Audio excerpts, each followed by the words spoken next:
Okay, I'm going to call the meeting to order. Let's first have a roll call vote.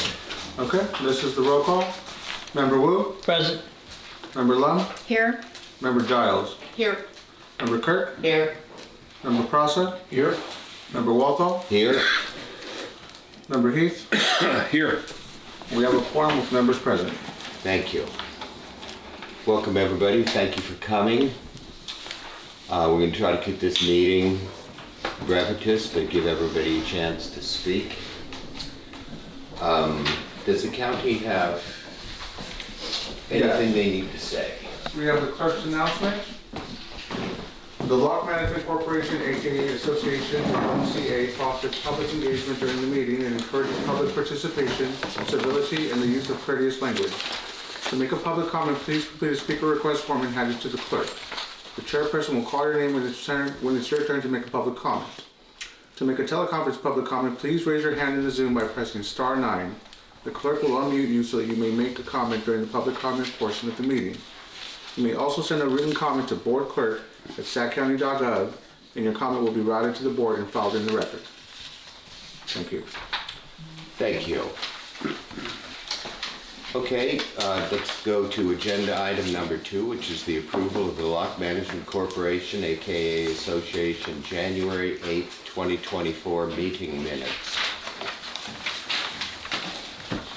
Has the board had an opportunity to look at the minutes? Yes. Yes. Okay, are there any public comments on the minutes? Do I take public comments? It's agendized items, so. Yes, so you will take a public comment.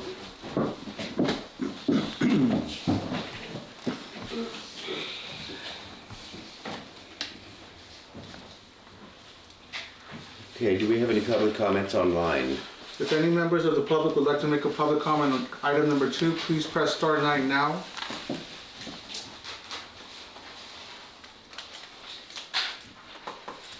I see no hands raised.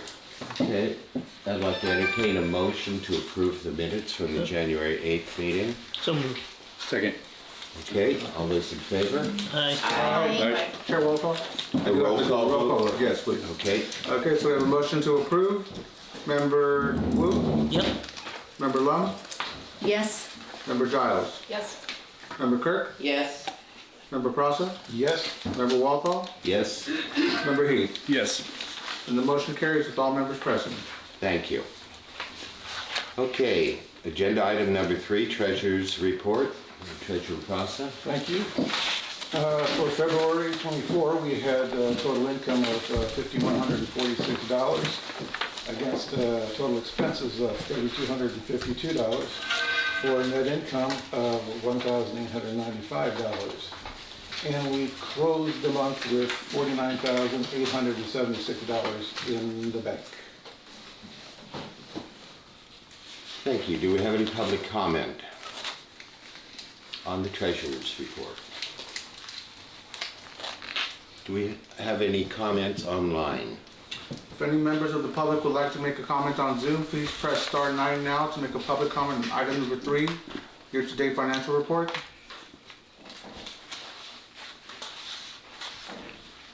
I see no hands raised.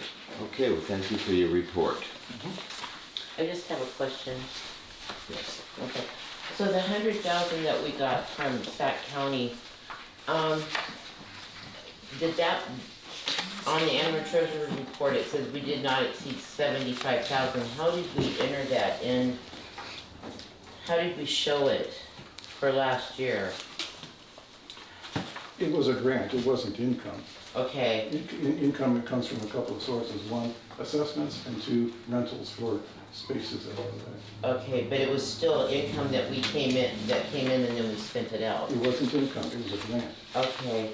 Do you think we could note it somewhere on the treasurer's report that that money was received and then the cost of the construction? Because we should have it documented somewhere. Well, if you look back on the monthly reports, as the work was being done, we dispersed that money as it was being done. Okay. That is just an overview of the year in income. Okay. So, I can discuss with the bookkeeper and the CPA how it would go onto there. I'm not sure how it would go onto, because this is a format that's approved by Brown and Davis. Right, so at the year end though, I mean, it came into an account. The money physically came into an account. Did it come in one lump sum? Yes. Okay, and then we spent it out, so I think that somewhere there should be, you know, a recording of it, that we did receive this grant and this is how it was spent. Cause I don't know if it's gonna put us up, unless you get Listen, clarification. I'm not trying to say that. It's not income. That only pertains to income. Okay, From the assets or from rentals for spaces back here or for the garden plots. That's okay, income. That grant is something exterior from income. It's not counted as the same. okay, so the CPA just said don't include it into this because it's not income? That's right. It's not income, so it doesn't go on the income statement. Okay, and then did we have any balance left in it? We spent it to the penny. I spent it to the penny, okay. Okay, and the only other thing is, when there are checks missing out of the registry, maybe we can just note, like 3784, 3786, 3787, just note that they were voided, and then that way it's kind of completed. Because there's, like, check 3787 is missing. So maybe just when you've got a gap, maybe just note that it was voided. So that way we know that it wasn't applied to anything. The figures all come out, but just to make a notation. You know, that checks, you know, the checks that aren't in sequel were voided. They may Okay. not have been voided. They may just still be in the book and used differently, or still be out there in circulation. Okay, but once it's written, they need to come into this. They need to come into the transaction by account. We don't have another account, do we? Not now, no. Okay, I'll ask her about that. Okay, Why okay. those are missing? That's a good question. yeah, okay, thank you. Will do. Okay. Thank you for your report. You're welcome. Okay, Executive Committee Report, Agenda Item Number 4, Locke Management Corporation Nomination Committee Report. The nomination committee was myself, Joe, and Eric, I believe. And Ginny, yep. And Ginny. We have put in the agenda package the 4 communications that were sent out.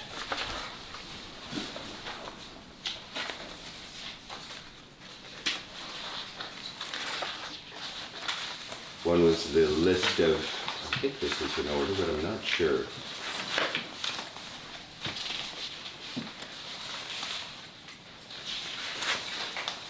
Gotta get used to reading both sides here. Okay, one was the letter informing notice of election of Locke Management Corporation Board of Directors. And we had the list of candidates for property owner balloting. We had the nomination form for residential and commercial owners.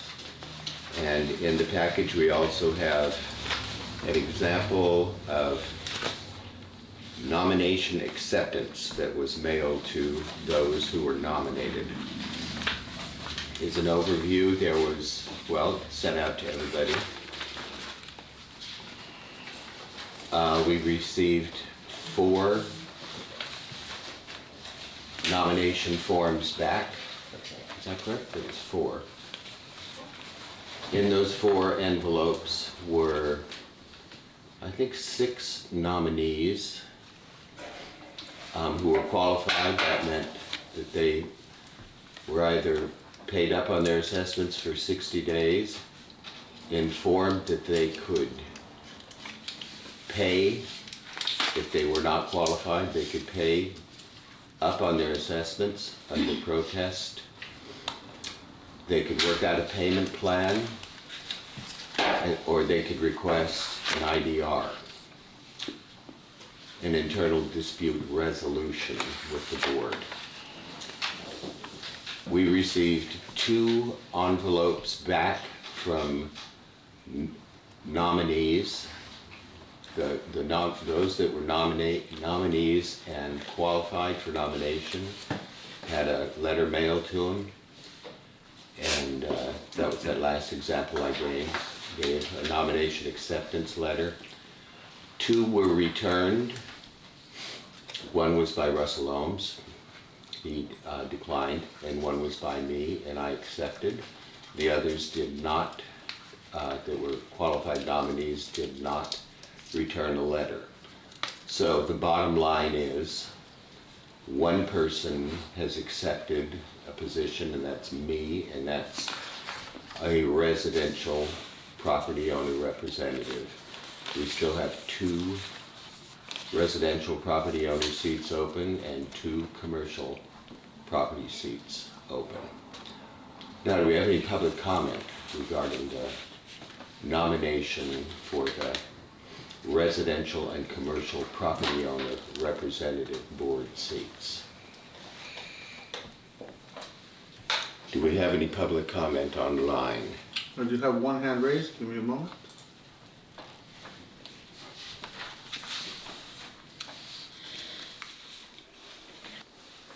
Hi there. Can you hear me? Yes. Manuel, Yes, can the board hear me? yes. Thank you. I do have some questions.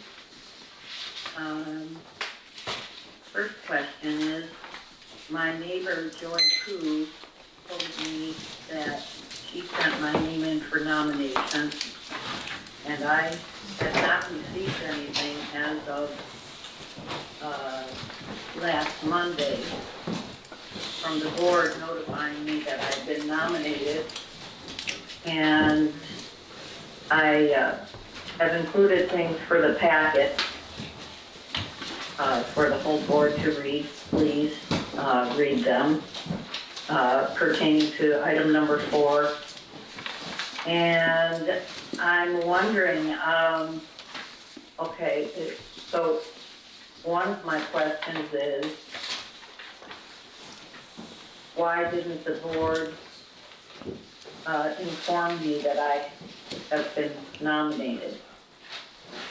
My second question is, as an owner of a commercial, combination use, commercial residential property, are people who own buildings, such as myself, within the combination zoned property also eligible for residential seats as well as commercial seats? And if not, where is that stated in the bylaws that you would only be qualified for the commercial seat? And my third question regarding nominations is, the postmark on the nomination form was sent out, the postmark was January 2nd, and it said that you had to have, it was either January 2nd or February 2nd. And then it said you had to have your nomination form into the board by, I believe it was, well, the limit was like 17 days. You had to have it in, I think, by the 19th of that same month. Wondering why such a short nomination period, and why, and once the nominations happen, will there actually be a real election scheduled for the future with a valid, unbiased, third-party inspector of elections to conduct the election? Okay, those are my 4 questions. Thank you.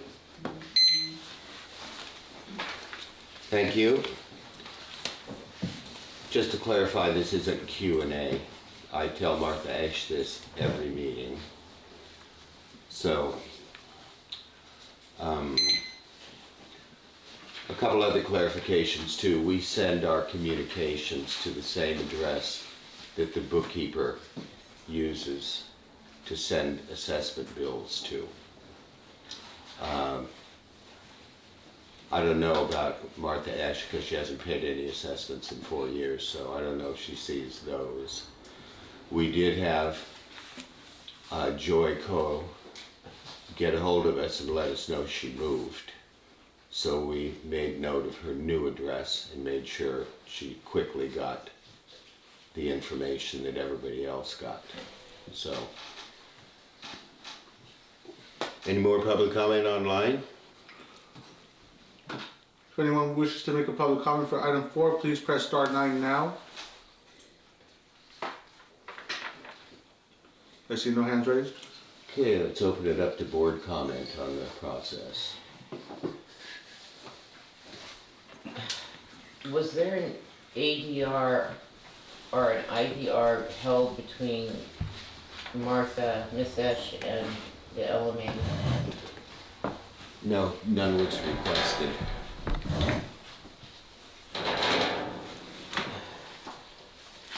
If someone requested one, we certainly would have given them one. Okay, so, because there's, seems to be, you know, I thought there had been, that, There had been an IDR with her, if you want to call it that, to discuss all of the past assessments that she hasn't paid. But as you probably saw in her video, she would not sit down and discuss it because she didn't consider Joe or I board members, legal board members. So that was not for nomination. Of course, she wasn't on the list qualified as an eligible nominee because she doesn't pay her assessments. But again, one has an opportunity to pay your assessments under protest, make a payment plan, or request an IDR. Her receiving, she hasn't received, didn't receive that is, it's a question to me. She says that for many things, but We never received it yet. yeah, I mailed it personally, so I know that, unless she's changed her address, so. Are there any other comments? Just to clarify, because I'm running unopposed, there's no one else running against me for this seat. In fact, there's still 2 seats open for residential property owners. There does not need to be an election. Unfortunately, it would be nice. So, this board has not changed. that makes it simple.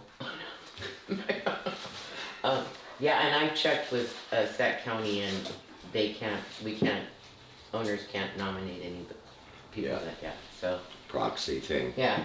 However, bylaws can be changed, at-large seats can be opened, etc. If there are no more comments on agenda item 4, I'd like to move on to agenda item number 5, a report regarding the Locke fire suppression certification. I'll give you a little background before we open it up to public comments. The work is essentially done for phase 1. Phase 1, to give a little background, Walnut Grove Fire Department notified Locke Management Corporation that the fire suppression system needed to be brought up to working condition. So,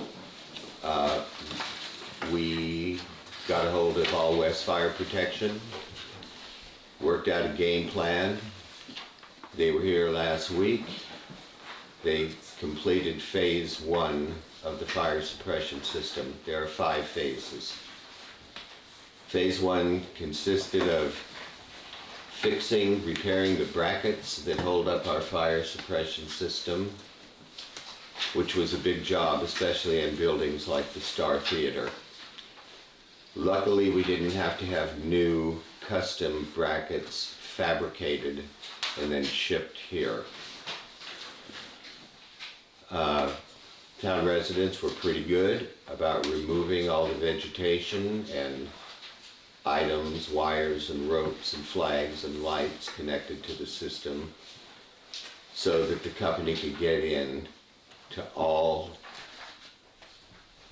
areas of the fire suppression system. We had some sprinklers replaced.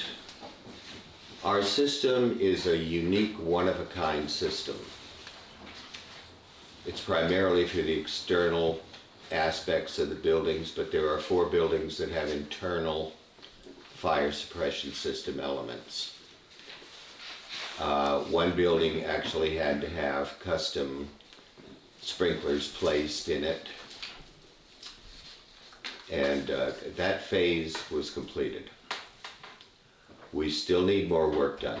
The internal systems, the buildings with internal systems, we have purchased an alarm bell type system that needs to be hooked up to their electrical panel, whatever.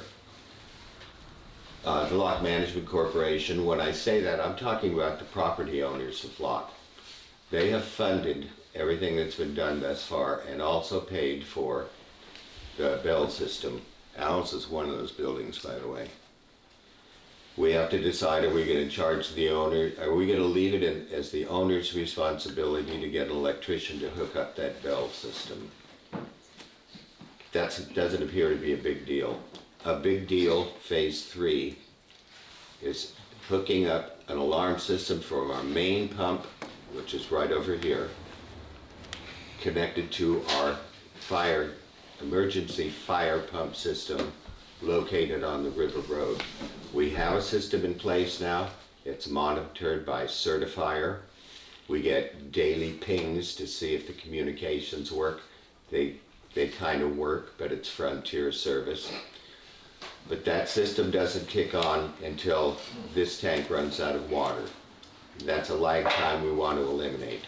We don't know if it's going to need to be hardwired, if it could be connected via Wi-Fi. We need to work with Certifier to get that system connected. The last phase is going to be maintenance of this system in perpetuity. It's prudent to have that system checked at least once a year. It's prudent to make sure that vegetation and whatnot have not covered the sprinklers and whatnot. So thus far, the funding for that, which is about 18, well, I can't say, we haven't got the bill in. It's going to be funded by the property owners of town. But we have applied, we've sent in a concept proposal for more funds for Delta Conservancy, and we can discuss that when we get to that agenda item. So is there any public comment regarding the fire suppression system here in town?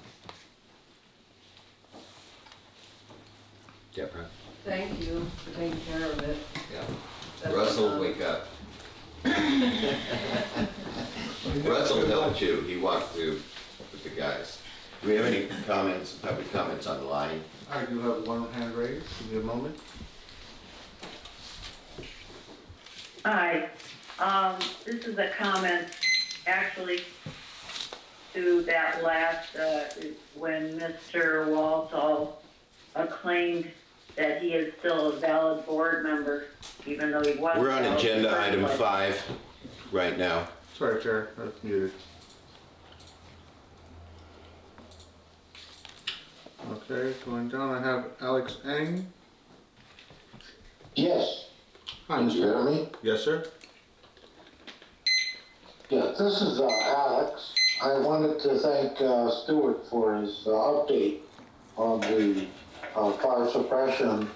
I think there's been a lot of questions raised about the status of the fire suppression system, and it's encouraging to hear that there is some progress being made.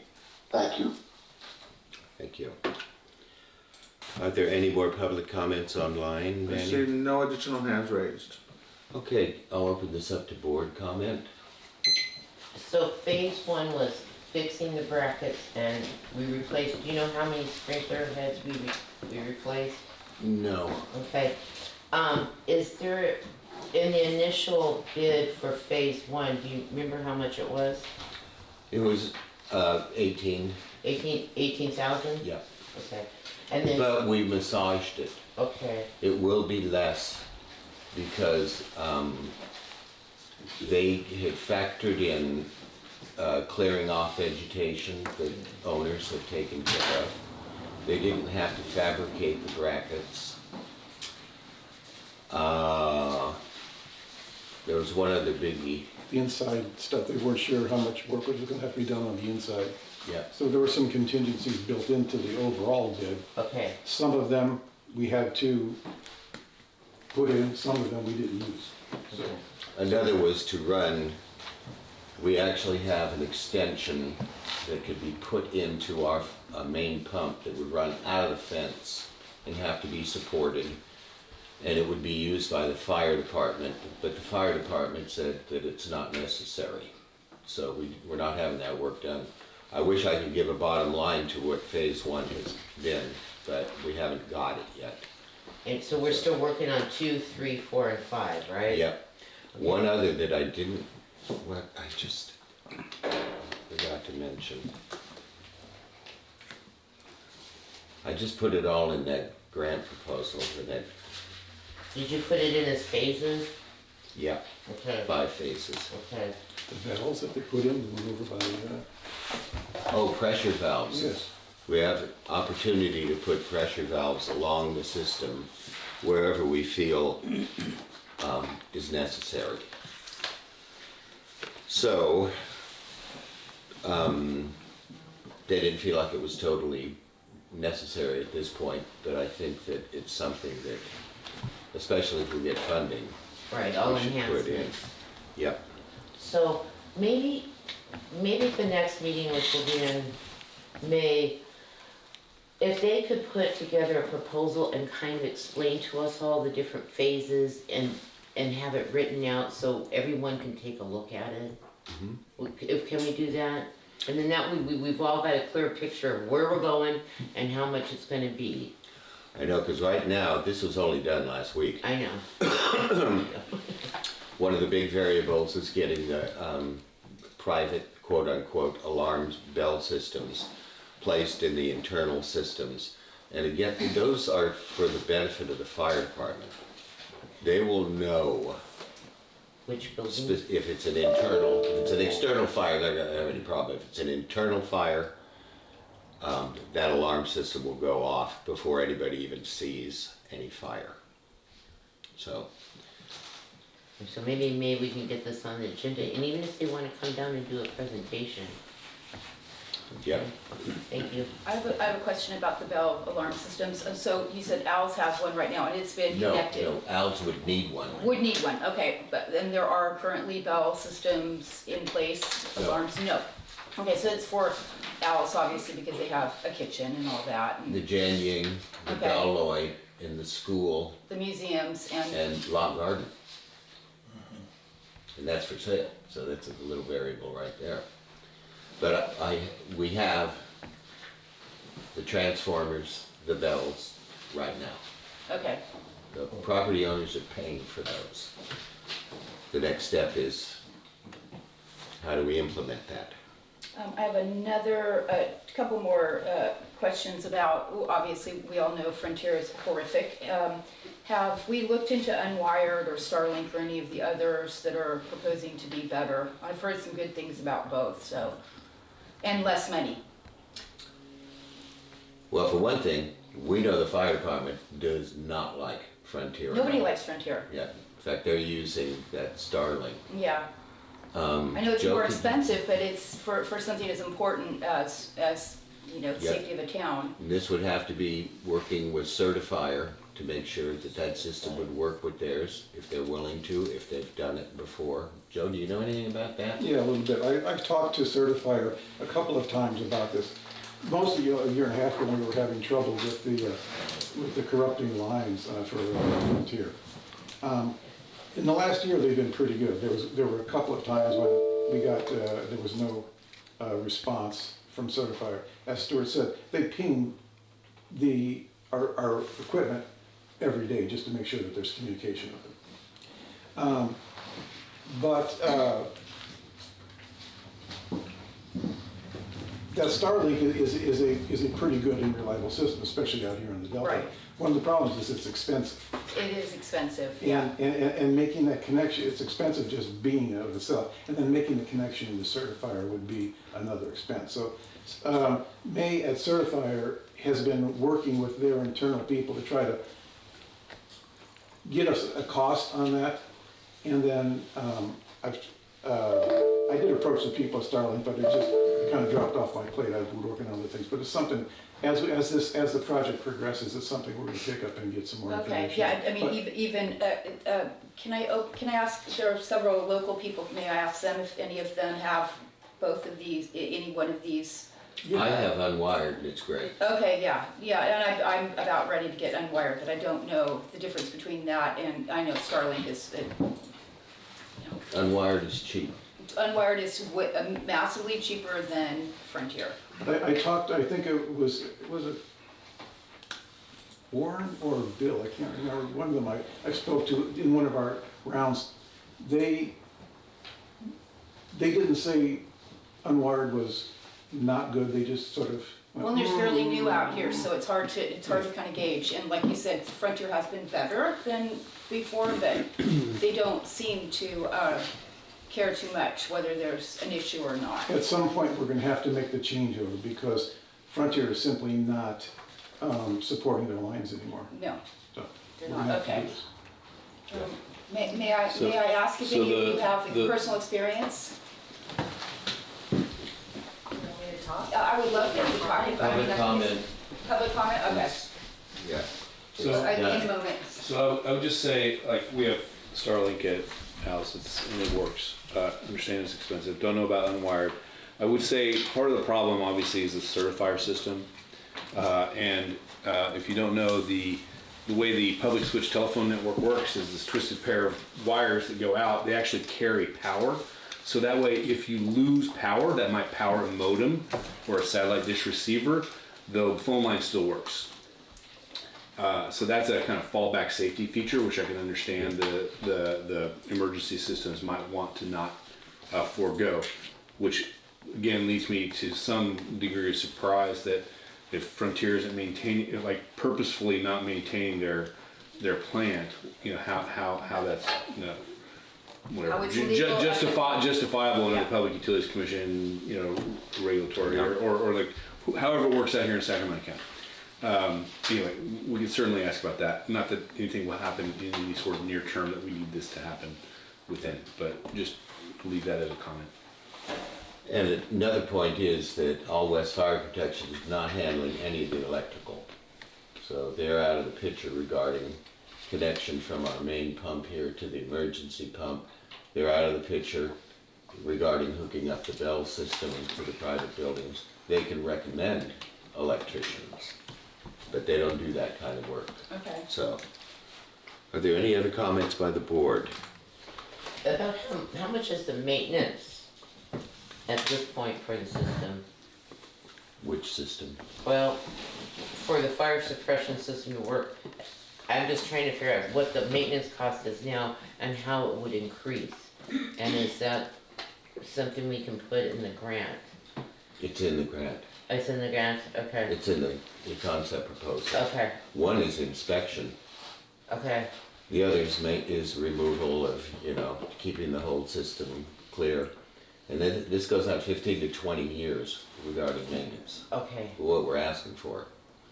And then there are charges between certain companies per month or per year, right? Certifier charges us monthly, Okay, and that's certainly part. See, we have a weird combination here because the Yeah. actual emergency pump is owned by Locke Waterworks. The That's only what thing the property owners pay for, Certifier, the system that says if it's working. And it's a redundant system. I mean, we have backup on the thing, but we all know how well Frontier works.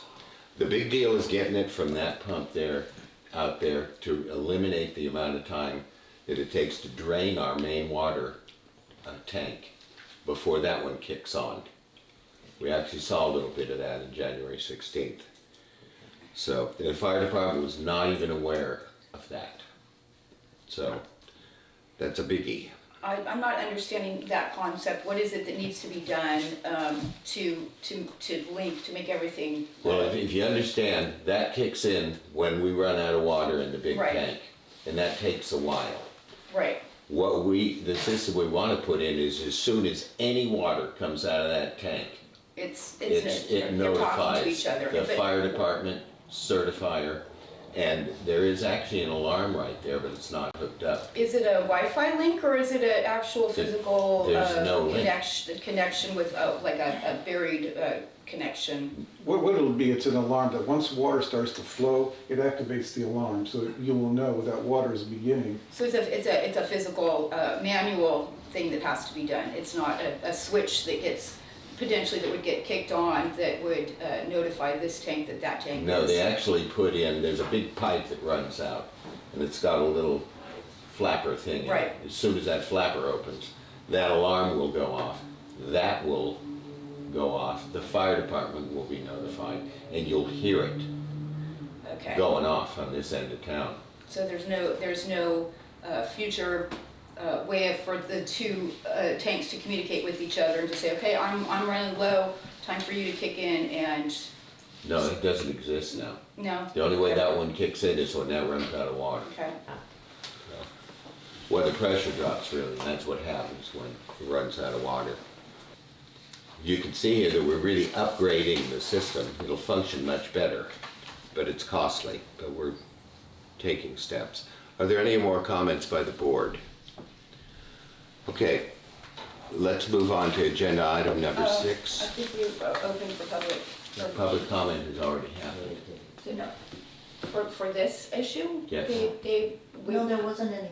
No, it wasn't There wasn't any. There was a public comment? So the chair did open public comment before the items, before they made their discussion. I did have a public comment from a couple members. We had Alex saying Martha Hesh had started a public comment, but it was about a previous item. But- Remember, I said thank you. Yeah, there was, so he did open public comment up to that portion of the meeting. There was Okay. other public comment as well. That wasn't after the thank you, nothing else was, So at that point, he had closed public comment to have the discussion. Deborah commented, Alex commented, Esh tried to comment, but it was not on the I think I subject. confused things because I was asking for Right. opinions from locals about Correct. our, their own experiences with the Yeah, internet. but we've gone public comment. Yeah. So let's move on. I apologize. Okay, agenda item number 6, the report on hiring. You know where- Okay. I would appreciate if we could give them the chance for public comment, because there was some confusion in it. And I think this is a very important topic that I think people need to have an understanding, and I know it's complicated, and that's why I was hoping that, at some point we could get the fire suppression people here to talk, but if we could just make an exception and, Yeah, okay, I hope we get something new said, Okay. since you asked for that. okay, well, So who wants to talk? Sorry, I don't understand, right? here you can sit. No, I was just responding to your question of experience of how much it would cost and the difference between Uplink and Starlink. So there's a couple people who have Starlink, and when we say expensive, we're talking only a few $100s. So when you're applying for a Prop 68 grant, that could be up to millions. I think it's the installation for Uplink or unwired is 300 and Starlink is 600 for the equipment, and then if you can install yourself, it's free, but if you hire someone, it's probably like a couple $100s. That's the difference we're actually discussing when we say expensive. So if it's fire, which is an emergency situation, I don't think it's something where you penny pinch a couple $100s. I think Starlink is 125 and unwired is 75. Well, I know unwired is 75. You could go down cheaper if you didn't want it faster than, I think, less than 4G. And then there was another, I wanted to make a comment when you were saying something about putting the expense on the owners. I don't know exactly what it was, but if you're writing a grant for this, you might as well, any equipment that you need, give it to every single building. and pay for all the equipment and installation that you need for every single building, because it's an equity issue. Some owners don't have as much money than others, and then that way, like, the town is like, at least that safety measure is put in place all at the same time, rather than like some people saying they don't have the money and then the system gets stalled because of that. There's just a comment. Angie, was that $300 for the equipment and then $125 per month for Starlink? Is that what you had said? The unwired costs $300 for the installation now, and I got it. that's for free because their estimate. first 100 people got it for free, and now it's no longer for free. They were new. And Frontier also, I called them when I moved here, and they said that went out of business. It's been grandfathered in. They're not upgrading it because it went out of business and it's under a different company. So that's what Frontier is not very good. Even though you get Frontier bills, it still keeps the name. It's Hughes now. Hughes took over Frontier. Thank you. And Hughes has gone up to $125 a month. Chair Walpole, Yes? I have a hand raised in the Zoom. It's Martha Esch looking to make a public comment. It's at your discretion to allow this. Go ahead. Hi, Martha, you're on. Thank you. This question is for Lisa Kirk. Lisa, This is a question and have you answer. seen any possible grants for this subject matter, the fire suppression system that the Locke Management Association Corporation might be able to apply for? That's gonna be further down on the agenda. I thought that's what we were talking about, was the fire suppression. We're talking about the actual, system, but we haven't talked about the Prop 68 money yet, Oh, okay. okay? Well, all right. Mhm. Thank you. Anybody else? Okay. Agenda item number 6, hiring of a town manager. Honey Lum. We've updated the advertising to hire a town manager, and it's in your package as insert number 6.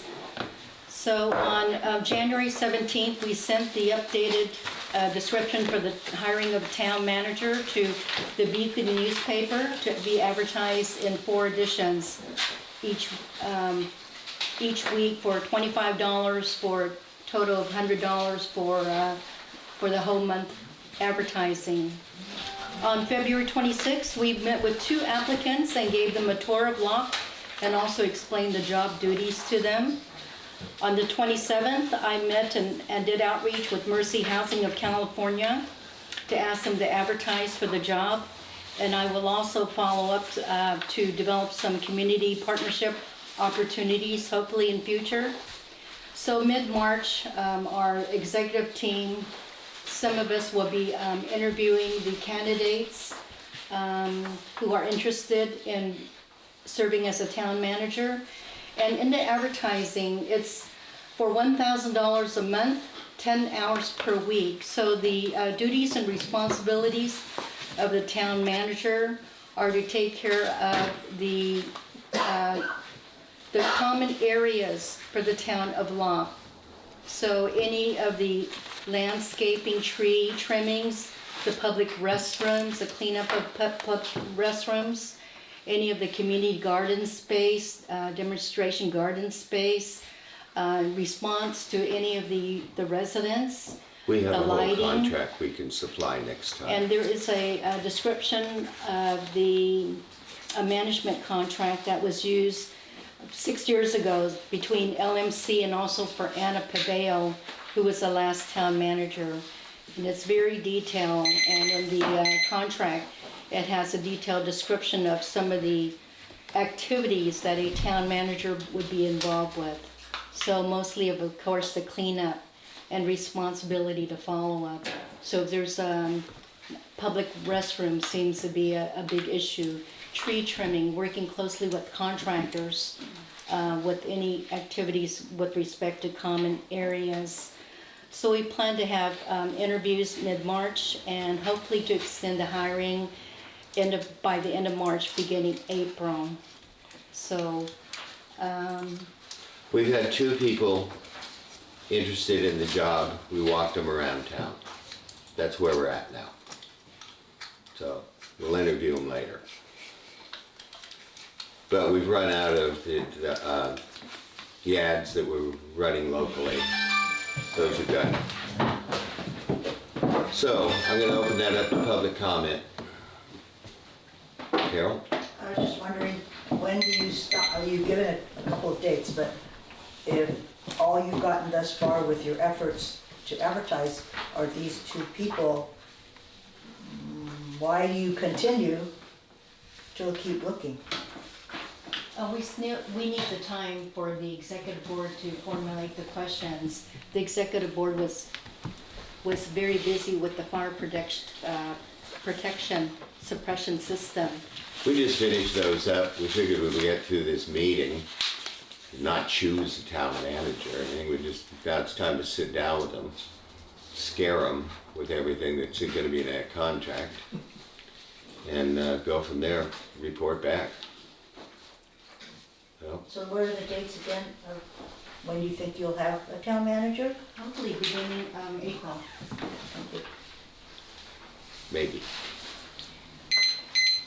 Angie? Hi, it looks like this was in print, so I'm assuming this is from a newspaper? Beacon newspaper. Okay. Yes. I know you guys have been looking for a long time, but I highly suggest that it's also put in all the online sites, because that's how people look for jobs. They don't, very, very, very few look in a paper for jobs. What are your suggestions for online? You could put it in LinkedIn, you could put it in Indeed, you could put it in Glassdoor, you could put it on Facebook, you could put it on. Since the 1990s, nobody really goes to a paper for a job. No. We don't even read obituaries in a paper anymore, so, well, I guess they exist, but. Some of us do.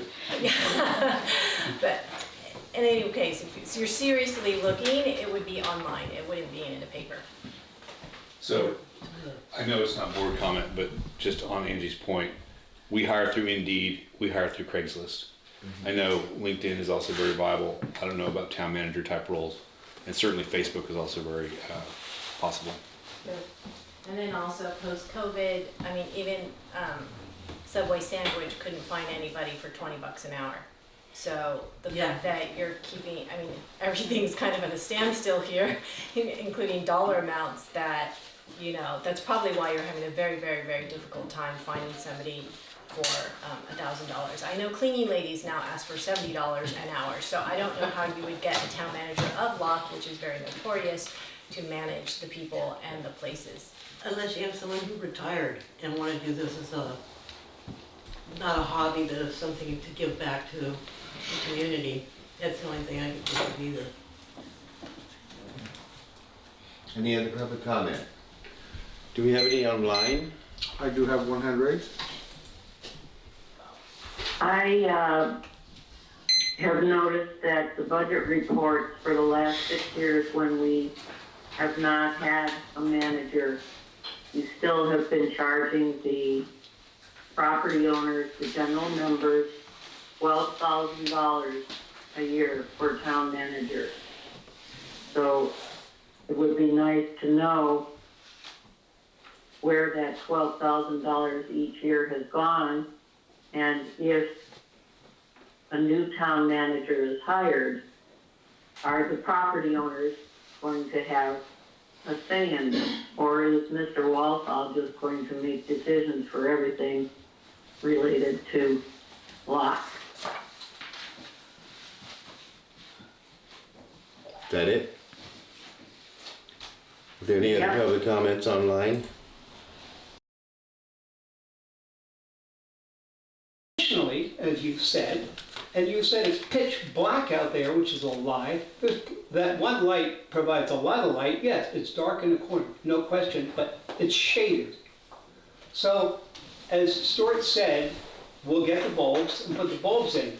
But we don't know if it's an electrical problem, because all the electrical boxes are locked with locks and keys. We don't have the keys. We could break into them, but we don't know.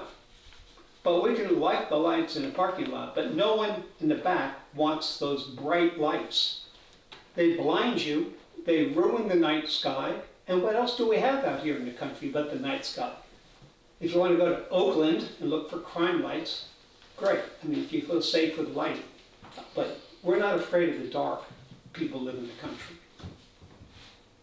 Devin, did you have your hand up? Yeah, I did want to mention that, I went to SMUD with Tony Magona. So they were great. We went through all these lights together, and Tony was really experienced about lumens, and he has a lot of lighting background. He lit the Point Reyes Community Center there. He's dealt with all their lighting for their shows, so he knows all this stuff about lumens. And the thing is, I think with SMUD is, if you are willing to accept that we're only going to give you what we got, then that's what you're going to get. But I think that if you push SMUD, and I mean, look, Davis has a night sky ordinance. I mean, why aren't we allowed to have a night sky, some kind of parameters of some kind? So I think if you push SMUD, you might get a lower lumen lighting than the standard that they're blanketing Sacramento, the city of Sacramento with, and so forth. I don't know how we would instigate a night sky ordinance for ourselves.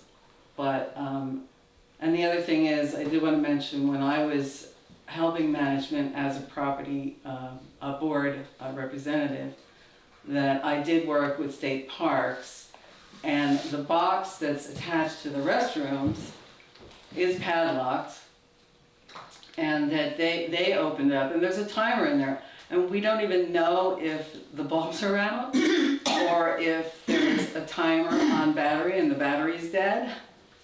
That could be a real thing.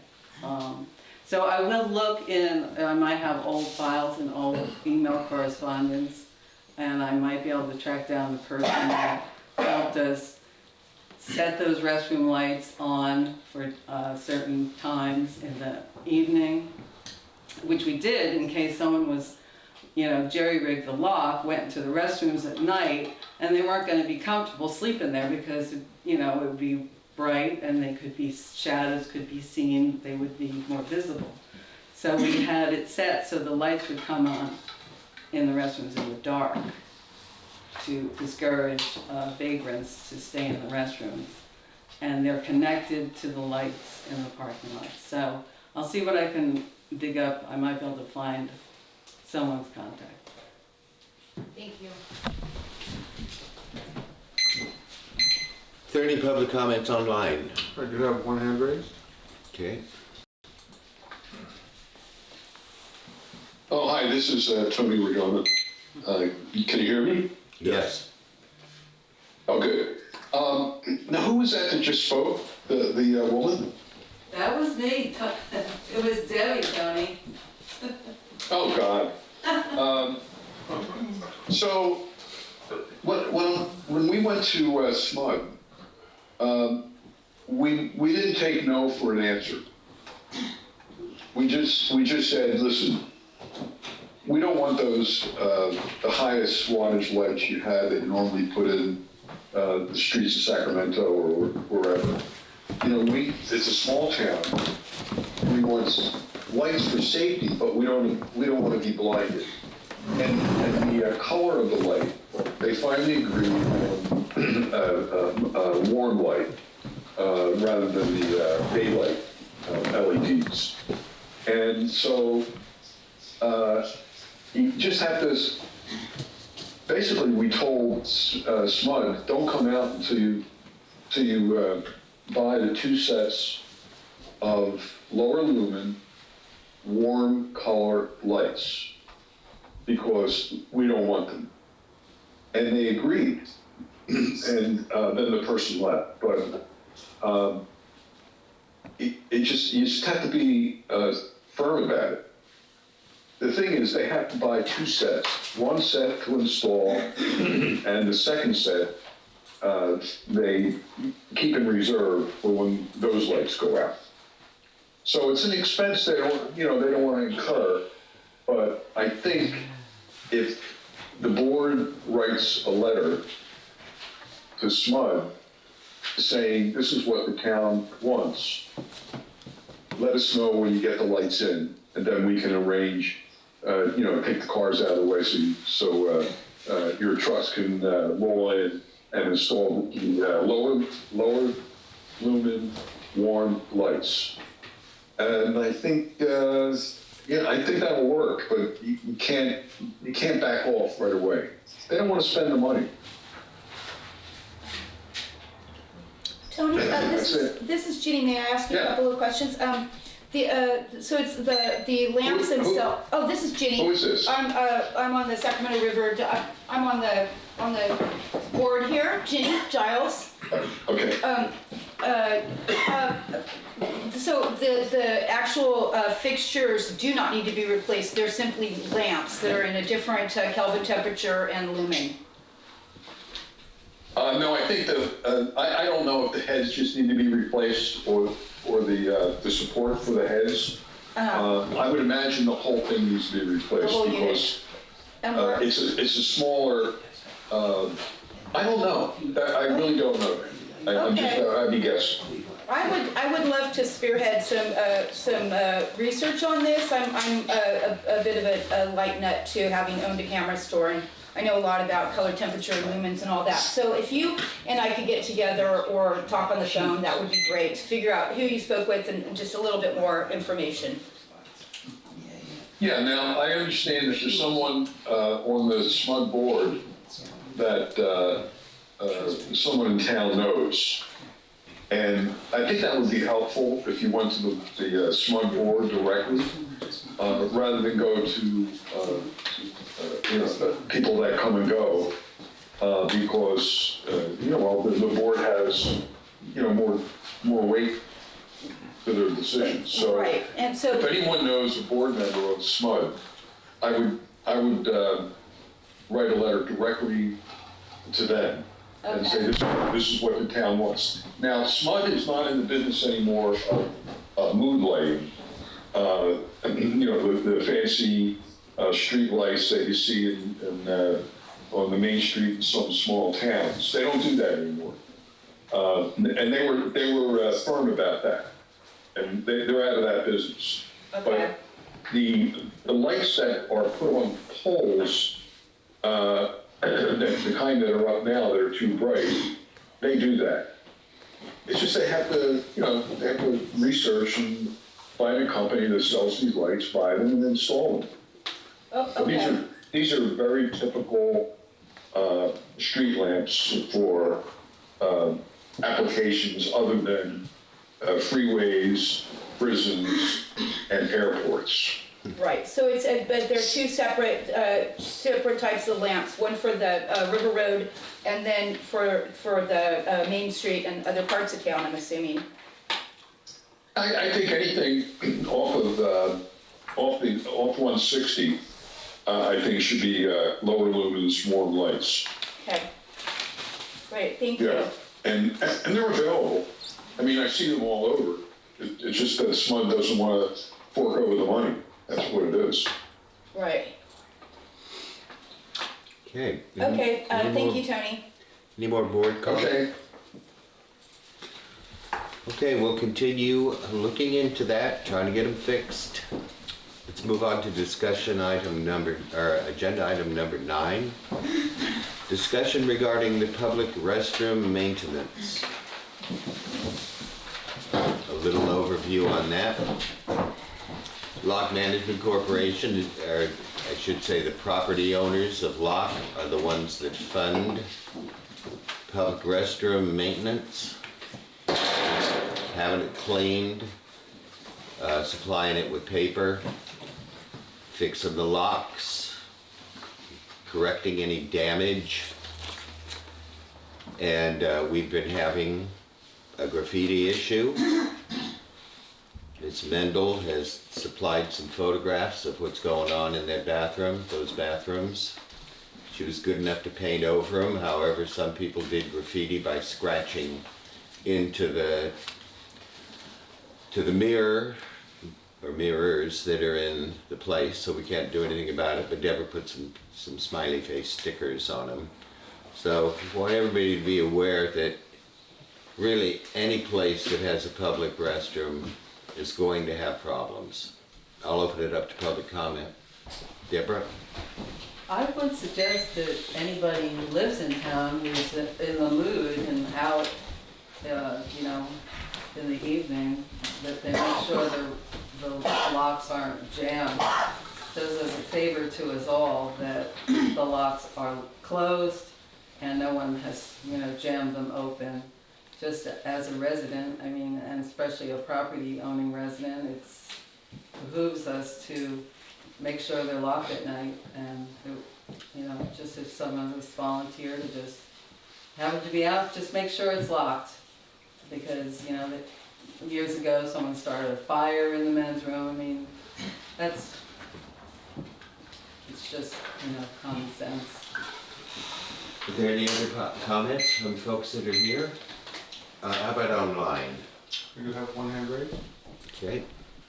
Yeah, I'm wondering, this is Tony Rigoni again. I'm wondering whether or not there's a lock available. In order to open it, you have to insert your driver's license. I don't know. I'm just putting it out there because They can that may. it. I never thought of that one. I don't know. Like a hotel. Yeah, the only thing with the driver's license, your or your identifying information is, it may discourage people from messing with the bathrooms, that's all. Yeah. Or you pay money for it. I'm going to open it up to, if there's no more public comment in here, I would like to open it up to the board. I want to say one thing. We have a person who cleans that restroom, and it's minimal what we ask. I think she goes a little over and above, and then she actually monitors the supplies that are necessary. She goes out and buys them, and we reimburse her only for the amount that the paper products and cleaning products cost. We occasionally have given her a little tip, but not out of LMC funds. But if we expect to keep that restroom presentable to the public, and it means removing graffiti, or when damage occurs, we should be prepared to pay for it. Be nice if volunteers did it, but generally speaking, if people volunteer to do something, then the board wants them to have insurance. So I just want to say that this board, doesn't have to be the executive board, but the board the members who take care of maintenance here in town have the ability to, if we need something over and above, to keep that restroom going, that we can fund it. I'm gonna make a suggestion as a merchant. I haven't had the code for that bathroom for 15 years now. And I just let people use the bathroom in my store. I'm gonna recommend maybe we only have it open on Saturday and Sundays. I wouldn't mind that one bit. You know, cause the rest of the time, I mean, I'm in charge of a park district, and the problems just go on and on and on. People drive into town, use that bathroom, and drive out of town. So, you know, I don't know how other people feel about this, but What are the hours? When does it open and when does, I've had several people say over the years that when they've gone to use it, it's closed. Well, Is it- daylight savings may have affected this, but it's set up for 10:30 to 4:30. I think it needs to go at least until 5:30 during the weekend, because we have, I mean, I'm often here until 6 at my shop. Lisa's there much later. It's It not might fair. be doing that now, I don't know. Yeah, it's not fair to expect people to go to Al's and use their restroom, or Lisa's for that matter. She has a, you know, there would be a liability for her. Well, to make one thing clear. Part of getting that restroom in here was to satisfy Americans with Disability Act. This is why they're putting one in Walnut Grove. There are a lot of businesses that are historic businesses that will never be put up to be ADA compliant. But if a public restroom is within a certain amount of feet, that takes care of all those other businesses. So public restrooms are just a pain in the neck, especially for small communities that have to hire to get things done. They're gonna have nothing but problems up in Walnut Grove with that one that they have. You know it. So Yeah. if we did just open them up on Saturday and Sundays, you could give the merchants the code and you know, say, speak to a merchant if you need the restroom and we would have the code. Do you understand why we don't? No. Do you understand why we don't though? No, because I've never had the code. Because once that code goes out, all you gotta do is tell one person. It's like telling gossip. But what about if we just did, people that are legitimately disabled? I mean, you know, we can kind of see if somebody is in a wheelchair, you know, that kind of situation, you know, then we can, not everybody. And like, I haven't had the code, so I don't even give people the code. Yep. Yeah, me neither. Yep, so. What about tokens? And then on the So- restrooms in the. But they jimmy the door open, right? They do all kinds of weird stuff. Yep. All you gotta do is take a little bit of toilet paper and stick it in the hole that door thing goes in. That's turn the knob to open the door or. Now you're talking about a whole new lock system. Those lock systems cost $1,500 per. And boy, to change an hour, like you wanna change it an hour, I'll give you $100 if you go out there and do that in a weekend. It is so unbelievably complex to change. We have a binder you have to use to change the time on those locks. That, So, so they don't have a customer service hotline for people who purchase this expensive. no, you have to go to a lock and a safe or a lock place, which we've had to do because the things get wrecked. When does the, I'm sorry, this can be board, my bit's can be board discussion. I think we're on board discussion. I think Okay. we're done with. What is the let's say the vandalism and the bad things that happen, are those mostly after hours? Or are they also during the day? Do we Well, know? that's a good question. And let me tell you where I'm going, which is, first of all, we have a lock at Al's that is programmable and they can reset it remotely. Now, we also have internet at Al's. I don't think there's internet at the bathroom, so that would probably, I don't know if that's, you know, whether there's something like that that's feasible. To Tony's earlier comment about, like, you know, sliding some sort of ID in there to open it. But you could reset the code every day. And just like, you could like program that so it happened, but you'd have to have some sort of connectivity. Like there are locks to do that. But again, that's more money, that's out of pocket, maybe that's not reasonable. The other reason I'm asking is when the bad stuff happens is because to whatever extent it's possible, and again, you know, maybe it's a volunteer situation, we could just deadbolt things at night. And somebody can open it up at 10 and somebody can deadbolt or, you know, whatever, padlock it at night. If it's a matter of them, of the bad guys or the malicious actors stuffing the, you know, disabling the lock so they can get in at night, then, you know, I think there are probably more blunt ways to secure those doors, but the problem would be making sure they get open the next day. Yep. I don't think we have a volunteer for that. That's why I was just gonna recommend that they be open on the weekends and then they're told where if there's But they're gonna still jimmy it. no, then we shut it. And then there's no access to them for Monday through Friday unless somebody that has a disability comes to one of us and gives them the code, and then we can check the door, you know? But I think, you know, I think people play in them, they do all kinds of things. You know, I think they should just be open on the weekends at this point, and we close them and say, if you need the code, contact one of the businesses. Well, you're being very business oriented, and this town is tourist oriented. Well, that's So what I people come, sell to. excuse me, yeah, but people come to this town every day of the week. There are tour buses that come during the week. The Locke Foundation has tours, you know, that's the first thing, if we have a big tour, people hit that bathroom.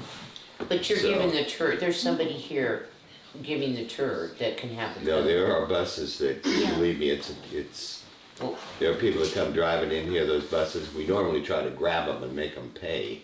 But what I'm saying What do you is, mean? this town is more than the businesses that are on Main Street. So there's definite visitation during the week. But again, Excuse me, let me finish. Particularly during the summer. right, So Locke as a destination is not just going to the 5 or 6 or 7 businesses that are on Main Street. no, it's mainly going to Al's. I'm just gonna be blunt, after 20 years Yeah. here, it's Al's. If I had my way, I'd just close that bathroom.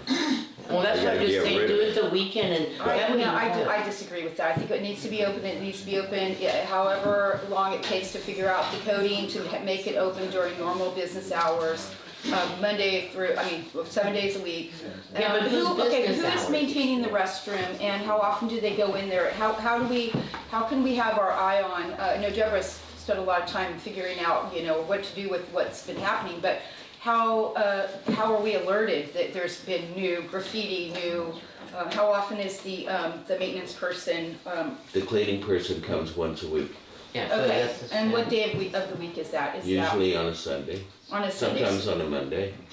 Okay, If on you a wanna get a Sunday. volunteer. Yeah, that's what I don't have any reason to use the public restroom anymore, Yeah. but when I was here, before I moved here and started the business, I often found no toilet paper, cobwebs, tons of spiders, and a big mess. But that was always on a Saturday, so that maintenance person hadn't been there to see any of that. No, So it almost seems like a twice a week, is the maintenance person a local person that could be, especially on a busy weekend, that could come and deal with that sort of thing? I don't know, should have to be asked, we'd have to agree to double the pay. Could you I put a know ring what- camera above the doors or something so? Excuse me just a moment, when we have events, we hire her for that event. We being Locke Foundation, I should say. So we make sure that it's stocked, Foundation pays for the toilet paper.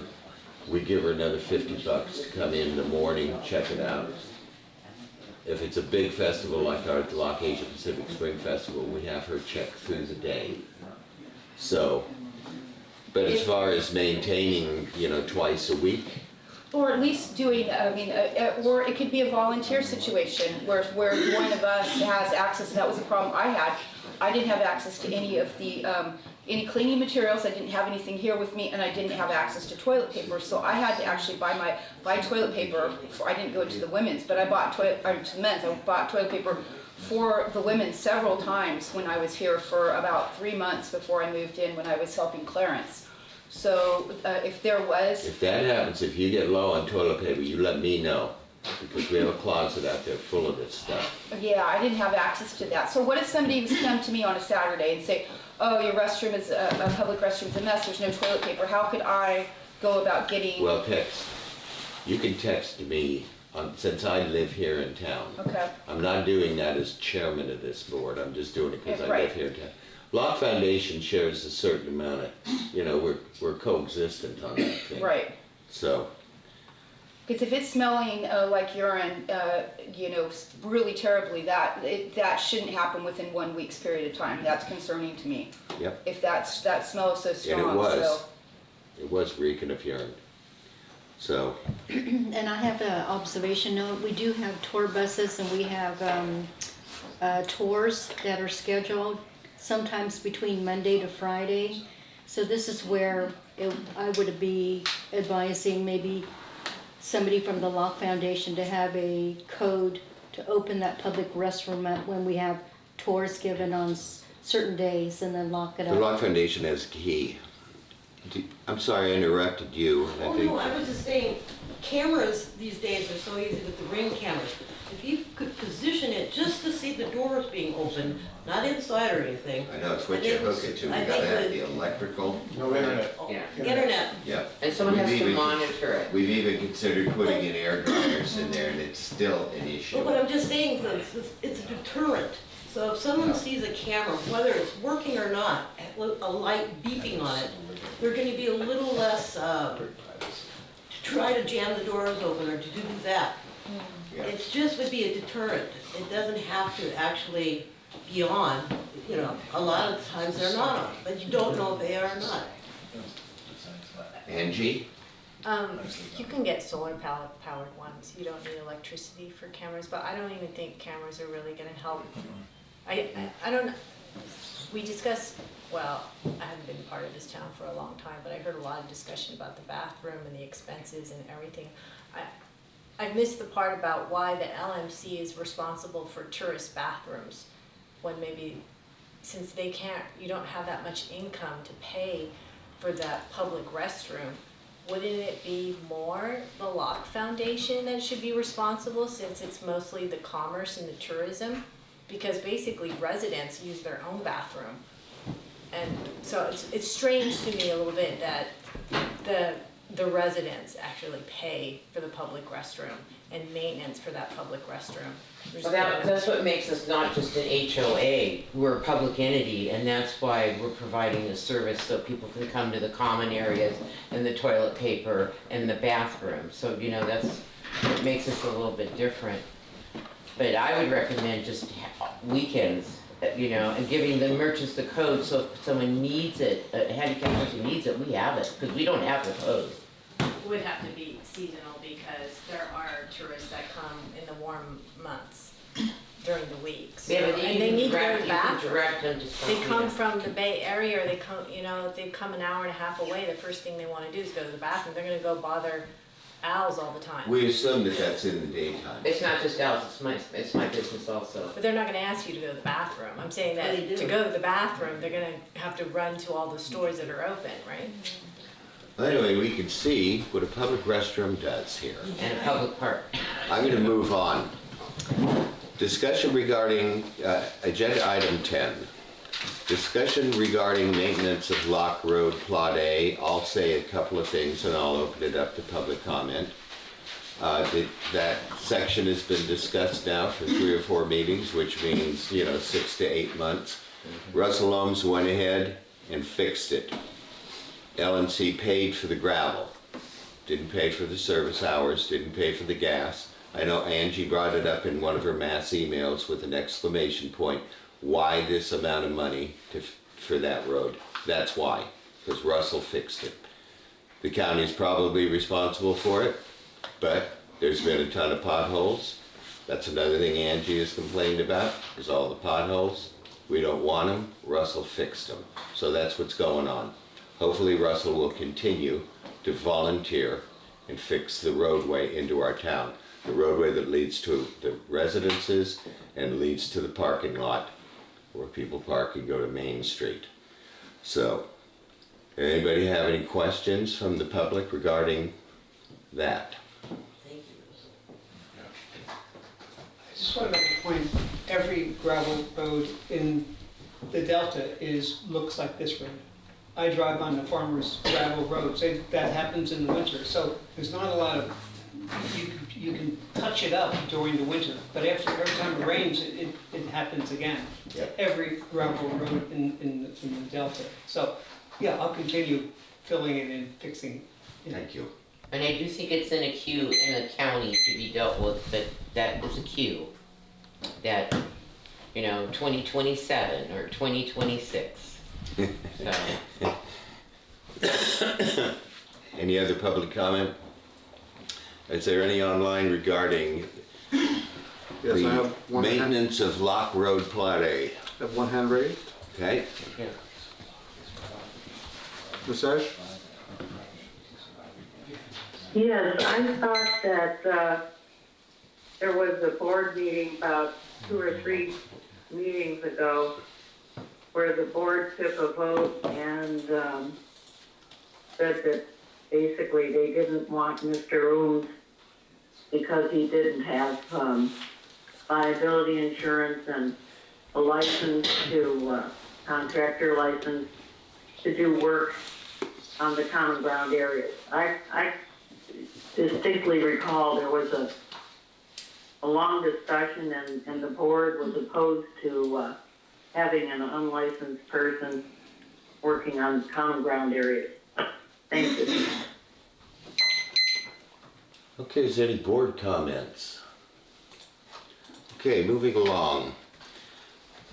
Agenda item number 11, discussion regarding the Proposition 68 grant. I can address that a little. I wrote the concept proposal this last weekend and sent it in to Delta Conservancy, Campbell Ingren, and Martha Ozenoff. Martha responded. She was grateful. Had a little difficulty sending in maps and photos and stuff, so we got to go ahead to send them in separately with a separate email. I would like to bring up something though. People are talking about, like Angie said, well, you know, with this grant money and da-da-da, we're not being fiduciarily responsible if we're spending grant money before we see a penny of it. So when we talk about upgrading every building in this town with an alarm system or whatever, we should be prudent. We have no idea if we would ever get any of this Prop 68 money. Hopefully we've done the paperwork correctly, but it takes time. So that grant money was for $100,000 that I've asked for the fire suppression system to complete all 5 phases and to maintain it for 15 to 20 years. So with luck, will be considered, and then the real grant gets written.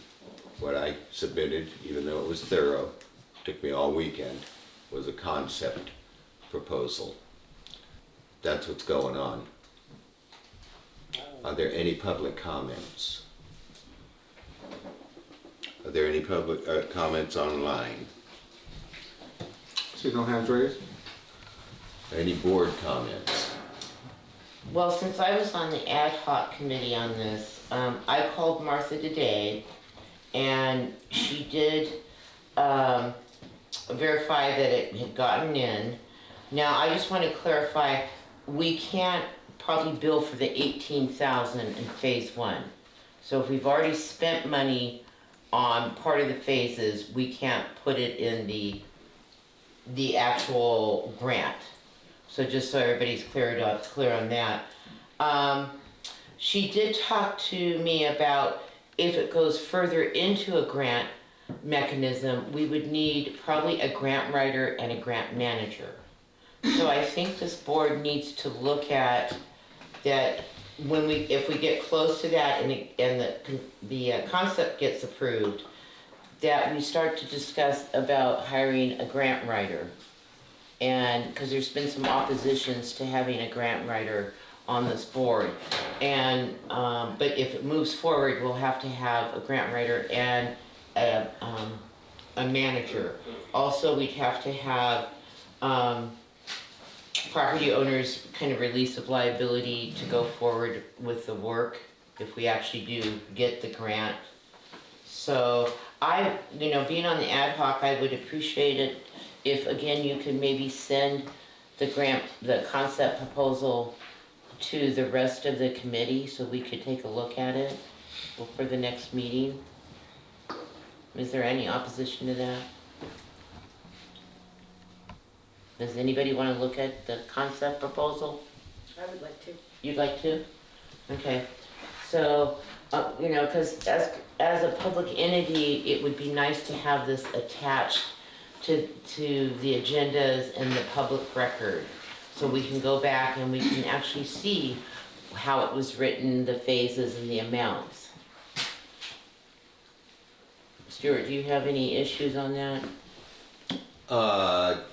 I probably would have sent one to you two. Okay. but I figured you two were not interested. You were supposed to start this 2 months ago. So I figure I'll grab the bull by the horns and I'll do it. And I didn't want any more cooks. Well, we did Excuse contact me, you. Excuse me. I didn't want any more cooks in the kitchen. I think that was the point. So I sat down, and by the way, any other member of this board could, or even member of the public, but of this board, can apply for grants that will benefit this town. You know, I was not thinking of it as an entire board thing. This is one more grant. Well, we do this with the Locke Foundation, and it is a little different. It's usually 1 or 2 people that apply for the grants and get them.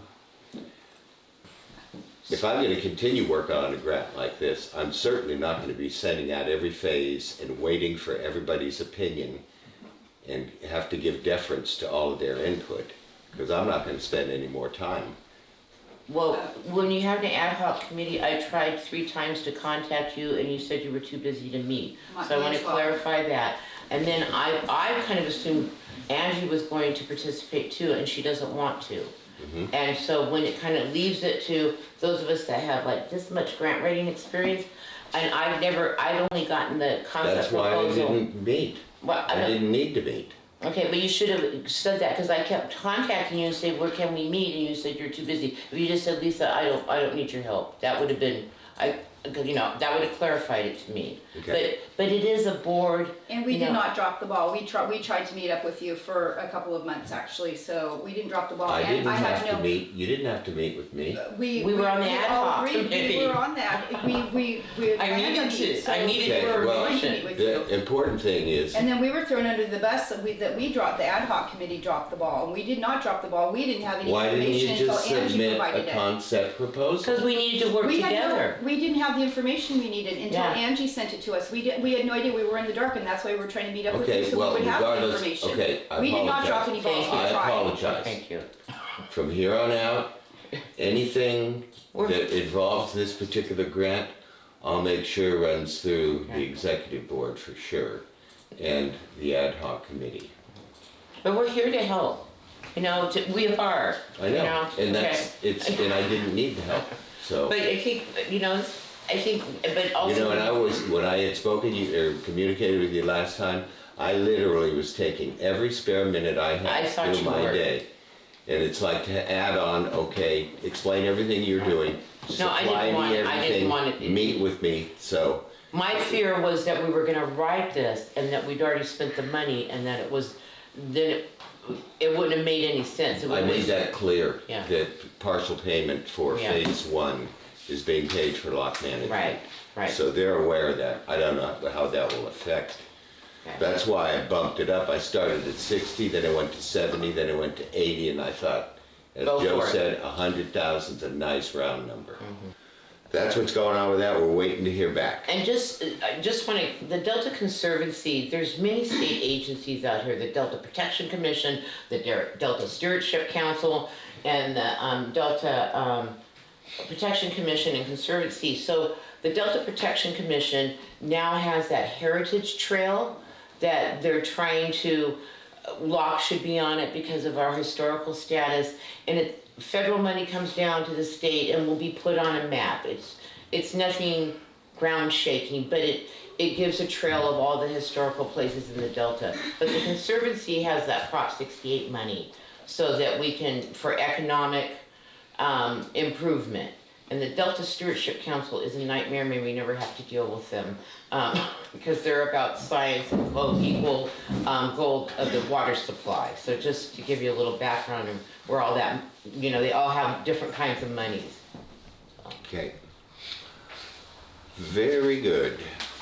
Agenda item number 12. Discussion regarding Locke Town Hall meeting with Sacramento County Sheriff Department. Did anything happen with that, Lisa? Rebecca's phone said, we're going to plan a meeting with all the Delta residents. So I haven't heard anything since then. So that's where I'm at. She'll let me know when they have, the meeting with Pat Hume, probably at the Gene Center. All right. Okay? Is there any public comment regarding having a meeting, town hall meeting with Sacramento County Sheriff? Angie? I contacted them and they said they just had a meeting in January and they come out at quarterly, so it's normal. Right. You don't need to call a special one. Yeah, You can that's just- what you I- can just that's what I- Announce yeah. it. Yeah. But, just to tack it on with that mention from the last meeting is, I started a next door instead, for safety items or announcements. So I sent that out to people, but I have to get a QR code so people can just log on to it, in the meantime. Okay, there was a discussion, is there any online regarding a meeting with the Sacramento County Sheriff's Town Hall meeting? I don't have any hand raised. And I think we discussed last time it'd be a little more specific than Delta residents. We were hoping that it could be with Locke. Yeah, Rebecca said, no, Well, we can, great big one. yeah. Okay, any other board comments regarding that? Okay, discussion regarding Locke Prior Residents, Descendants, and Ascendants organization. So, you want a podium or could you just talk? Just talk. Okay, what I'm gonna ask you to do, instead of me blabbing on, if you could explain Locke Prada a little bit. We did that before, and then when we looked on the minutes, there wasn't but even this- anything in. Do you have That was a questions? public comment. We don't write down all the public comments. This is an agenda item now. Okay, So, if you could explain Locke Prada a little bit, and then we'll open it up to public comments, and then, oh boy, the meeting is going long. If you could do that, that'd be great. first I'd like to say that we are not part of the Locke Foundation, nor are we a part of the Locke Management. So that's to clarify for you. And the rest of it would be that we represent the, I had my notes, but I didn't think I'd have to do it again, so hang on just a sec. So basically, we represent the interests of Locke's prior residents, descendants, and ascendants, as the name implies. We would be preserving the Chinese heritage of, and the legacy of the Delta and Locke. We would promote the education and awareness of Locke's and the Delta's historic significance. And lastly, it was actually the first thing. And we want to share in the camaraderie and fellowship of that group of people. So we are we are also a nonprofit.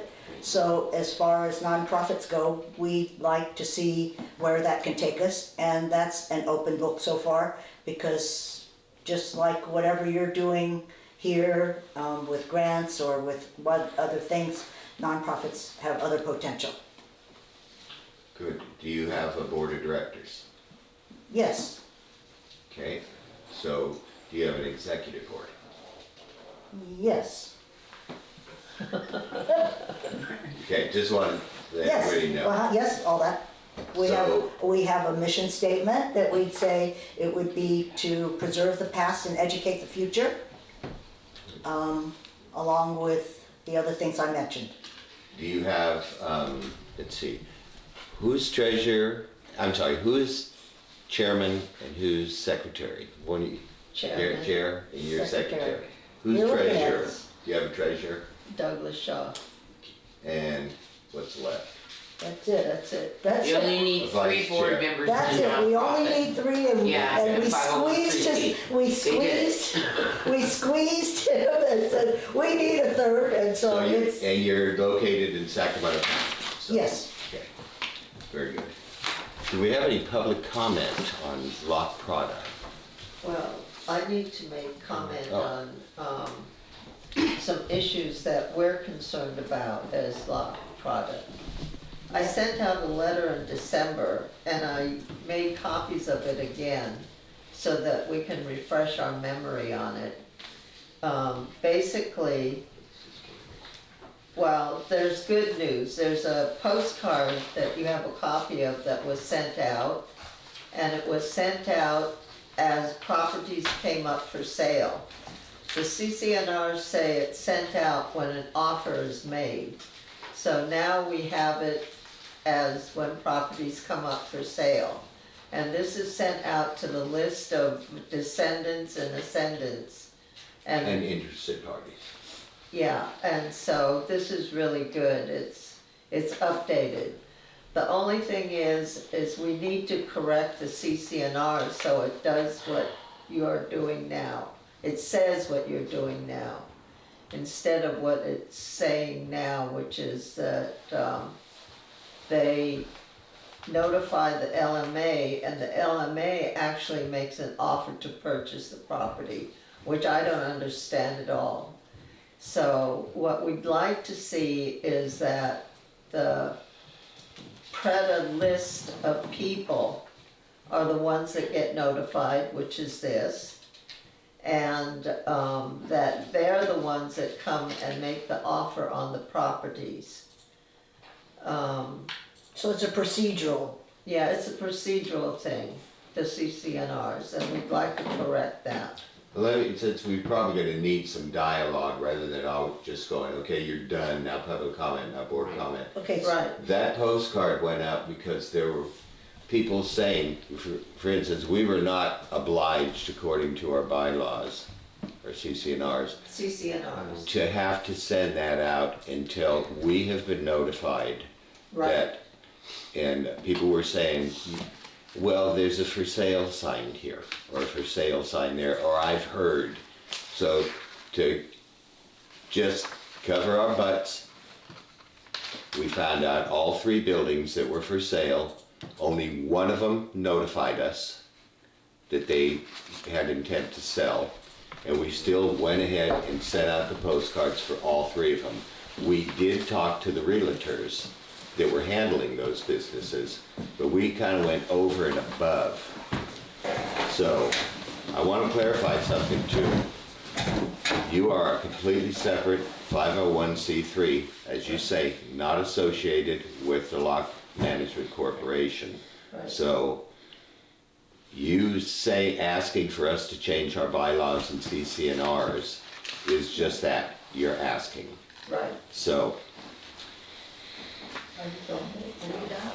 Well, I just wanted to say that as the Locke Prior Residents, Descendants, and Ascendants Association, we basically want to be collaborating. And so part of that collaboration would be, we see that this list is something that could help make your actions consistent with your bylaws. Yes, we updated that list that you had Painstakingly. 2005, and it took us forever to do it.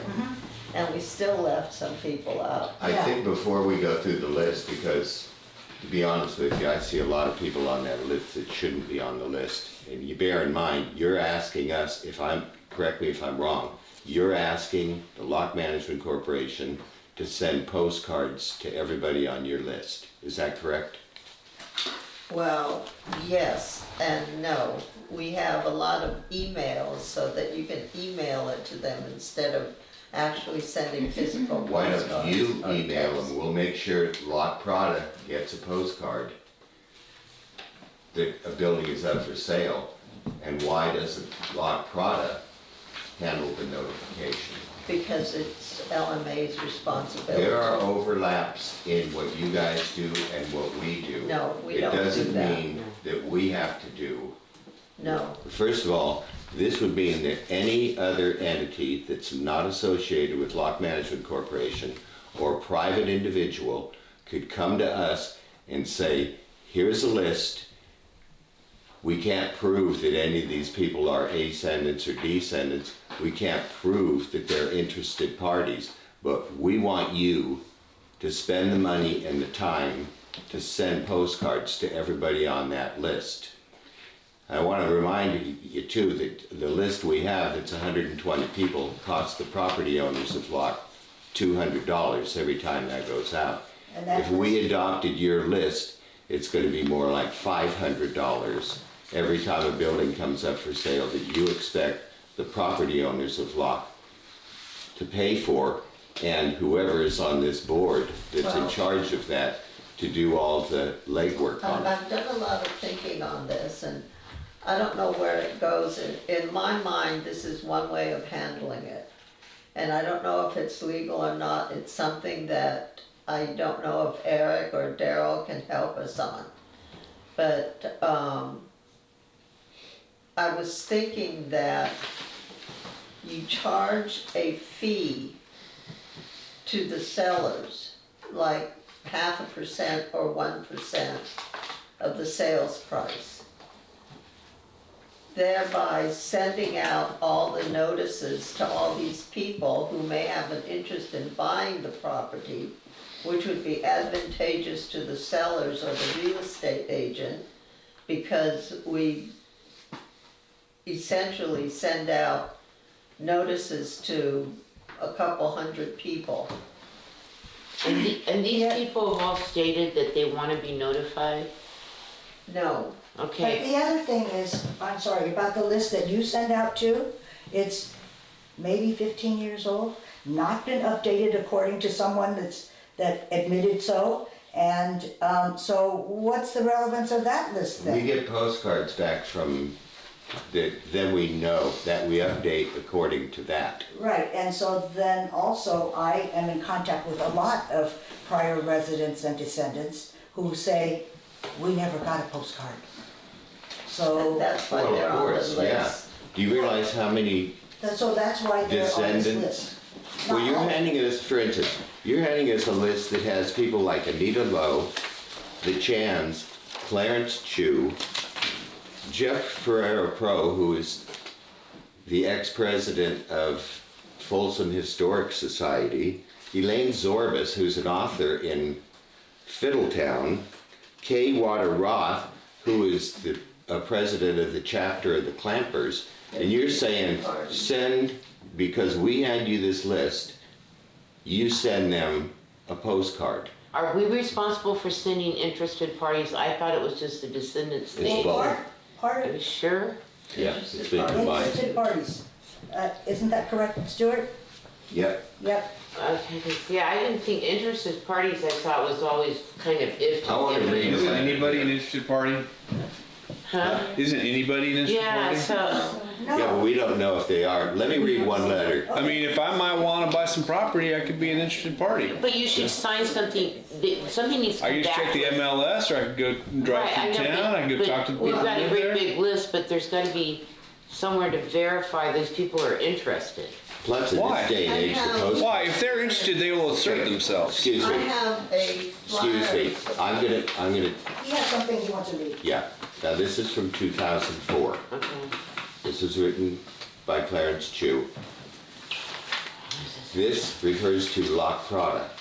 That's what it was called initially, 20 It years was ago. In 2004, Yes, we don't know that.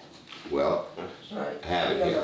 that. Now, at the end of it, it goes through, remember, this was before, in fact, right during when people had the opportunity to own the land Yes. under their buildings. I'm familiar with And it. this was discussed in 35 meetings during the Community Right. Advisory Committee meetings.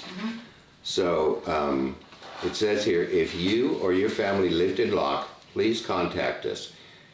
If you would like to be on the Locke Prada list or LPRDA list, or know of others who might, please send your information, your family information, names of former residents, dates of residency, addresses, names of family members, living and deceased, current mailing address, and any information that might be helpful. You're supplying us with a list 20 years after the fact that doesn't have any of that proof. Plus, we have interested parties too. We have no idea if the people that you have created, this list, by the way, is from your Locke Oral History program, right? No, That's where it came from? no. It's not where. Because I see your Excel sheet and I see that it was referencing the, Some of it is, but that is not all people on that list. That is not necessarily where. okay, well, that 20 list years came from. ago, the LRP, whatever, Locke Prada was asking for dates of residency, when they were here, family members, etc. You're handing us a list of people we have no idea are ascendants or descendants or prior residents or are even interested. However, you can do whatever you want. You don't have to hand that job, if that's your mission, to notify people and unify. It's not our mission to notify people. We came up with the list. The list that you had was dated 2005. You were supposed to update that list annually. It was never updated. It's been updated, we've added people. We Even weren't- Stephen O. Yang, who you added to your list, we've added to our list, so that's not true. What I'm getting at is why are you coming to us with your mission statement and saying we have to do that job? The town, the property owners of Locke have to pay for that job. Why can't we simply send you, notify you with a postcard and say, feel free, notify people on that list? What is the problem with that? It's your responsibility as an LMA to do notification to potential. So any private organization or individual can hand us a list of names and say it's your responsibility to input that data, print up the postcards, do the legwork, pay for it, and send it out without any questions on do these people really belong on this list? Are they really interested? I think that's asking a bit much. However, this is a board thing. So, okay, public comment? Sorry. Yeah, I would have to agree that, you know, if your mission is to reach out to the AAPI community, that you do that, because you're going to get resistance from the people here. And if that's your mission, you could easily raise the $500 in the Asian American community. And I'm really curious why Honey Lum and Daryl Wu, who represent the API community, have said nothing about this. It's actually embarrassing that you're silent, because this is a huge issue for the API community on the Descendants and Ascendants, because this is specifically why you're on this board, is to represent the API community. So that if there is, the list is, it is kind of a nightmare to do. It would take ages, and then there's this question of proof that the people even lived here. And then to do things with postcards is actually ridiculous. Again, in 2024, should be emailed. We have some emails. We have a lot of and then all, emails. you know, it is like a huge feat. So if you've seen the meeting today, and I'm not saying this against the two of you and your mission, I think it's fantastic, but it's a huge feat, and it's almost like an impossible feat that they've handed the LMC to do. So, you know, if you two in your organization or three are going to do that, that's awesome. But I think we have two representatives here can maybe reach out to the API community to come up with the mailing and the volunteers that you need, rather than like hand it over to the LMC, which is, you know, it's a tall order that I don't even know why the founders 20 years ago thought that you were able to even do this effectively. With maybe you have 2,000 people, it's probably like 10,000 or 20,000 if you're really thinking of the great grandkids. I mean, my family alone, it would be like 80 people. So. Your father was part of this, you know, back then. It was part of his legacy. He's guilty. Yeah. Okay, any other He didn't vote for it. He didn't vote for it. Any other public comment? So that's only part of what we do, though. This list is, Deborah? We'll have more dialogue when the board starts talking. Deborah? Yeah, well, as a property owner and a member of the association, when I purchased my land and signed the contracts, I was, you know, well aware of the bylaws and the CC&Rs. And what we were informed was, you know, there was a list, and that list was established. It wasn't something that we ever imagined would grow to possibly thousands of people from all over the world. But this could go all over the world. I mean, why not? So I think that the original intent has been practiced to the Has best of been our what? ability. It's been what? Has been practiced to the best of our ability these last 20 years. And now we have to rethink how, how this is done. And certainly it should be all digital, 100% digital. And maybe it should just be something like a web page, that is updated and anyone can find it and,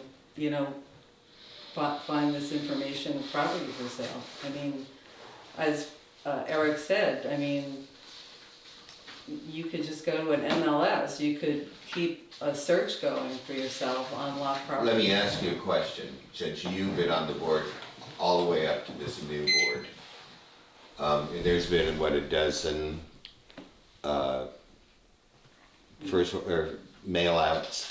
Yeah, probably How many responded to those? once in the whole history. Right. So there was It no was- One person has It was- responded to it. Yeah, there's never been interest. It was, is it Elise Stewart, who did the, She wanted. her she lived at that grandfather's, one. her grandfather's home up on Levy Road, corner of Levy and Maine, was up for sale. And she's the first person that ever, Well, inquired, so. a part of that problem is my parents, my grandparents on both sides of my family grew up in Locke. I was never notified until this last postcard. And this last postcard was sent to my neighbor's address, not mine. And I was lucky to get it because he brought it over to me. Late. Did you notify Yes. When did you, the reason why you got that postcard, because after one meeting, I came over to you and I asked you, you said you'd never received anything. And I said, I don't Right. have an email, I don't have an address for you. Would you like to receive one? And you said yes. Yes. And I had to go looking, I did, for some reason, we didn't finish our That's conversation. fine. So wait a second, I'm glad- I went out and tried to find your address, and if I copied it down wrong or it was wrong out there, I apologize, but It's okay. you see, Your you see, intent was good. we Yes. can't do this unless people come to us and say, I want to be on this list. Right. I can't walk down the street and say, hey, Carol, are you on this list? Do you want to be on this list? That's preposterous. But you were complaining, and I came to you that day, and I said, do you want to be on the list? And you said, sure. So I got this done, okay? Yes. So that's why you're here. So if people want to be on this list, contact, okay? Tell them to call us. We can't reach out into the community and find people. Okay, well, the list that we came up with are descendants of the prior residents and interested parties. There are some. interested parties, but most of them are descendants. And, okay, this is just in my mind of how to notify these people. And it's mainly through email, because most of them have email addresses now. Once in a while, you'll have to send a hard copy, but that's few and far between. And then, I don't know if we can text them too. I mean, there's other ways of notifying them. And we came up with a list of what, 250 total? And you have 120 now. So it's a matter of notifying these people. And I came up with, this is just off the top of my head. This is an example of a flyer on stock paper. Fold it in half if you're gonna send it.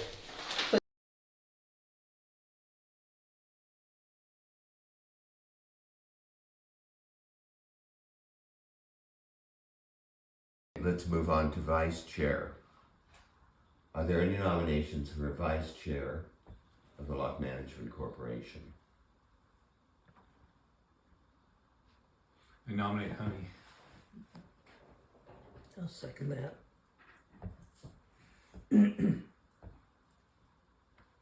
So we have a first and a second. Are You've you been going to accept the nominated, nomination for the vice chair? I accept. Okay. What'd you say? I didn't hear her. Accept. Accept nomination of the vice chairperson. Are there any other nominations for vice chairperson? Okay, so we're going to take a vote.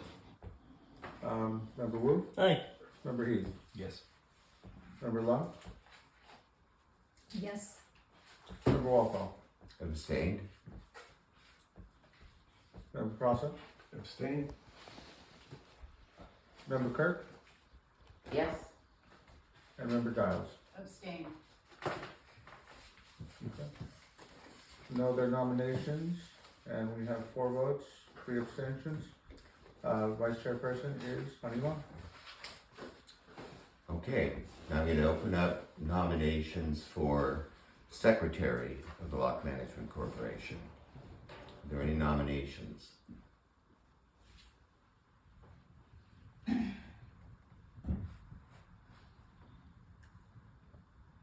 Nominate Stewart. I declined. Good try. Any other nominations for secretary? Okay, moving on to treasurer for the Locke Management Corporation. I open up nominations. Nominate Joe. I decline.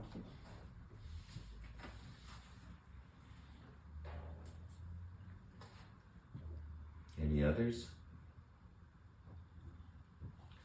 Okay, so congratulations, honey. You're our new vice chair.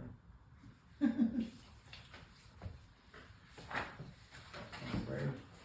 Chair Walpole, would you like to open up public comment for this item? Yes, I would. Any public comment? I'd just like to point out that a free volunteer board is not an easy thing. And I really appreciate your time and the time you've spent. And I know I was chair twice, 4 years of it. It's really a thankless job. And I understand why no one wants to be anything. Thank you. Deborah? I agree with most of what Russell said. It is a thankless job, and in fact, you sometimes can be actually attacked because you're trying to do the job. But the other thing I would like to comment on is I completely understand the current directors, officers rather, or the previous officers declining because I was secretary for 10 years and I was secretary of the Locke Foundation too, and it's just wears you down. So I understand that, but there's a bunch of you up there, and I will say that I'm a little disappointed that nobody else who has taken a seat, you're taking up a space, and you haven't volunteered, to become an officer. And I'm not, pointing fingers at anyone specifically, but I certainly understand the current, or the previous officers declining at this time. So I wish that if you're gonna take up a seat, that you participate and help us have a board, an executive board. I mean, I don't know how this is gonna work without a treasurer now, so. That's my comment. Are there any public comments online? Give me a moment. I don't see any hands raised. Are there any board comments? Well, I'm sorry, I can't serve in any other capacity. I'm in animal rescue, I own a business, I work part-time in the Bay Area, and I'm also on a reclamation district that does flood control and drainage. So I'm at my max, so I would like to, but I know better. Are there any other board comments? During this past year, I appreciate Stuart and Joe taking up the responsibilities to serve as the president and treasurer. And I'm not quite sure how one officer is going to handle this board moving forward. I quite frankly don't know. I created a handoff here that has all of the contacts: bank, accounting, insurance, fire department, waterworks, certifier, landscape, restrooms, Sacramento County, fire, all west fire protection. And since it looks like we're going to be operating maybe we're not gonna be operating anymore after this, so I don't know if we can stage a meeting. But I would like the members of this board to have these contacts. We might be doing things on committee. But the more I think about it, the more I think, because it has some information regarding our account numbers, our policy numbers, and I'm afraid if I hand them out, they're gonna be shared, and people who they get shared to are gonna try to sabotage. Get the So- policy numbers, get the numbers off, redact them. Yep. Okay. So I'm gonna just say that I'm gonna make these digitally available when they're necessary.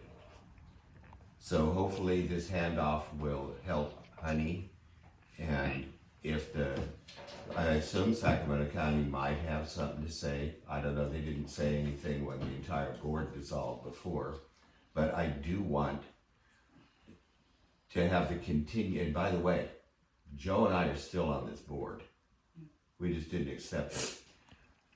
So duties that we had been doing regarding signing the check, making sure the bills are paid, following up in small claims on all the people that have decided not to pay anything, working with our landscaper, working with the fire protection system. We can still do it, unless the board wants to say we can't, or unless the county steps in and says, okay, you don't have a board anymore. Who knows? I don't know what they're gonna say. So I would like a smooth transition, and I wanna assure you that the things that this board really should be doing and spending time on, for the most part, will get done. And a whole lot of the crap that we've had to waste our time on, I'm not gonna do it anymore. Yeah, it's ridiculous. People are attacking this board and making us jump through hoops and doing all this paperwork and wasting our time anyway.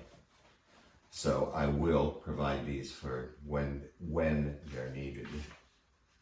So let's move on to reports by representatives. So this is agenda item 14, residential building owner representative. Oh, I guess I'm starting my new term. I have no report. Okay, alright. Are there any public comments for residential property owner? Is there anything online? I see no hands raised. Any comments from the board? Moving on to agenda item 15, report from commercial building owner representatives. Eric? I don't have any report to provide at this time. Lisa? As business, things have improved. We normally give our Locke merchant kind of represent ad hoc. I'm glad to hear things are doing better. Yes, yeah, they are. I hope the Chinese New Year helped, because we're planning a bigger one for, May. yeah. Yeah. Okay, any public comment on commercial property owner representatives? Anything online? I see no hands raised. Any board comments? Okay, number 16, report from Organization of Chinese Americans, Rep. Yeah, I just want to announce that, again, that our annual Dragon Boat dinner will be held at the Doubletree Hotel on May 23rd, 2024. Thank you. And I assume there won't be a dragon boat. Yes, no Dragon Boat this year. Is there any public comment regarding OCA's report? Anything from the board? Anything online? I see no hands raised. Okay, Locke Foundation representative, agenda item number 18. Locke Foundation, since late 2023, the Locke Foundation's been working with Lily and Darwin Kahn. They're the grandchildren of the late founders of the town of Locke. They're creating an exhibit about the early days of Locke. So if you take a look at the second floor in our museums, have a look someday. On February 15th, I attended a Chinese New Year celebration on behalf of Locke Foundation, and this is with the UCD Asian Studies, promoting China American Talks program. On February 18th, Locke Foundation hosted a very successful Chinese New Year celebration, and we had over 500 people that had attended the celebrations with Eastern Ways, Lions, and Dragons. We invited Supervisor Patrick Hume, RT CEO Henry Lai, F&M Bank, Alex Ng, Daryl Woosboat, and we talked about sharing a woman's documentary for Locke Foundation. We had guest lectures during our program. Chef David Suhu, as CEO of the California Grocers Association, Rong Fong, came to speak about the Chinese grocery and restaurant businesses. We also invited the Capital Chinese Orchestra and also a floral designer at the Jianyin Museum to demonstrate their arts and crafts. On March 9th, I attended the Buckeye Festival in Marysville and networked with the planning committee about the Marysville Chinatown. The Buckeye Temple is located in the gateway of the gold mining fields, and there was a large presence of the Chinese who settled there during the gold rush times. The North American Chinese Museum Director Brian Tom is planning an exhibit in September to showcase 12 Chinatowns in the U.S. So Locke Foundation would be part of that in the future. On the week of March 11th, Locke Foundation directors will be meeting with representatives from California State Parks about the boarding house museum and the town of Locke. On April 27th, That's Director... March 12th, by the way. March 12th. On April 27th, Director Heath and also Watha coordinated with Evitus Clampus Group, and they will be in Locke to do an annual cleanup of the town properties on Saturday, April 27th. So we'll have notices out to inform property owners of the cleanup in advance. On Saturday, May 11th, Locke Foundation will be hosting our annual Pacific Spring Festival as part of celebrating Asian Pacific Heritage Month. And Locke Foundation will be giving at least 4 scholarships to local high school students, and we'll be closing off again Main Street from 8 a.m. to 6 p.m. to host the line dancers, performers, arts and crafts, food trucks, and we're looking for sponsors and volunteers to help with that event. Thank you. Also, the Locke Foundation got 80 yards of organic premium soil donated, and we're storing it, and it's not asphalt, as somebody wondered. We're not going to asphalt over the community gardens, but it's for those that are putting in the community gardens, and we're refurbishing the Chinese demonstration garden. So anybody needs soil, it's there, and you can just take it. So, any public comment regarding? Don't anybody say anything. Any comments from the board? I just would like to, I had a situation today where I met a man in town who was working with one of our citizens that is language challenged. And I've been up here for 20 years, and I've watched this individual in town and always wondered why no one helped him. And I really think that Angie made some calls and communicated, and I kind of cried today because I have watched that person not be able to communicate with anyone, and the fact that somebody in this community reached out and got him some help. Are you talking about Aldo? I wasn't gonna say. Aldo is always hanging out back there. He's really good friends with Russell and Tony. No, that you don't understand. You don't understand. The schools have You don't tried to help understand. him for years. There's someone that's coming in and speaking with him and trying to teach him how to communicate. And I just, that was a wonderful thing that really touched my heart. And I think Angie might have been a bit, that she contributed to that. I really thank her for that as she did. Whoever did it, thank you. It was really, because we are isolated out here. And for 20 years, I've kind of wondered, should I do something? But somebody stood up and When did. he needed dental work, we all flew in. Well, I get that, but this is a trained professional. Yeah. Yep. He had Okay. training in school. He That's did, it. he went Okay. to school. I'm not, don't That's disparage okay. what I That's said. okay. It's a wonderful thing. No, it's intrusive. It's a wonderful thing. Thank Okay, you. the report from Historic Preservation. Well, there's an event going on a week from this Tuesday. It's the 19th at the library in Walnut Grove, and I think it's going to be really interesting. It's called Hidden Figures, Women of the Delta. So it's everything from Native American women to sort of pioneering women, farmers, whatnot, stories, and that'll be from 6 to 7:30 on. Is Mary Ellen doing that? Mary Ellen Burns. Yeah. Tell her to send me a damn JPEG. Yeah. I can't share that stuff she I sends can- me. I It can- sounds like a great program, too. I'll It's nice graphics. I will text it to you, Stuart. I have an image, and then Okay, I have it too, but Oh. it's it's not. PDF, and I can't put it on social I media. did a screenshot and cropped it, so I'll send it to you. Good. And then there's also she's pretty sure that it's sold out, but the Delta Awards dinner that's happening at the Wright Hotel, mostly honoring Justy's and that family on April 27th is probably sold out. They will probably know tomorrow once they get all the stuff from their PO box. So it should be interesting, and if it is sold out, they're going to try to do another sort of a brunch event for people who couldn't attend. Very good. And by the way, I did skip over CACS because our representative is not here. Yes. Okay, agenda item number 20, thank you, Jenny. Agenda item number 20, do we have anything from, oh, it's from Lisa. Yeah, I was no, thinking I had to no, talk I with don't that. have anything to report. Okay, Public comment. any public comment? Public comment, here. Uh-huh. I just want to ask Lisa, have you found out anything on this road? I'm really loath to do anything on county property. It's in a queue.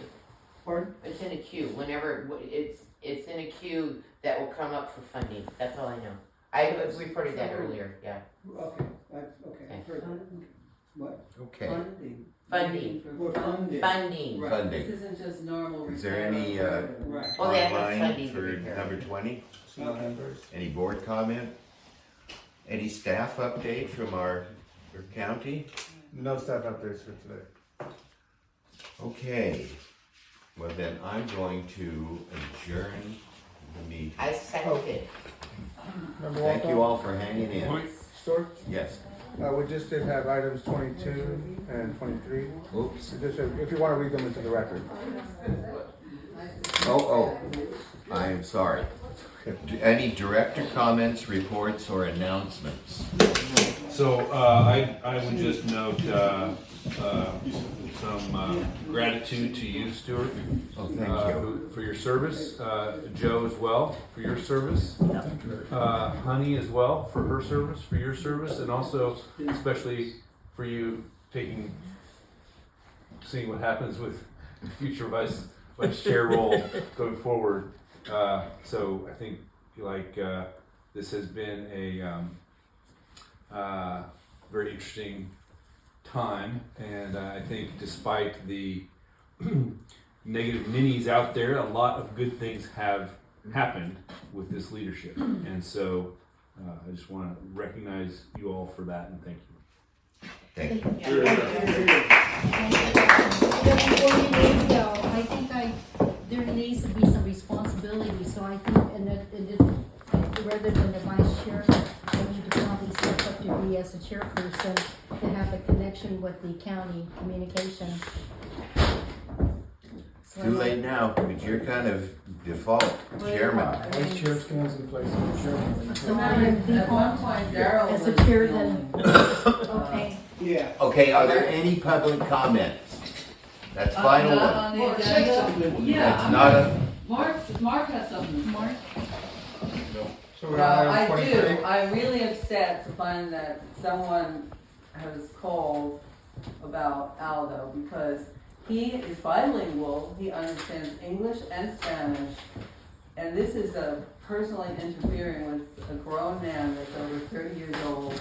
And I don't know how this can impact a family that now there's some You know, they are fine, Aldo is fine, he lives in paradise there.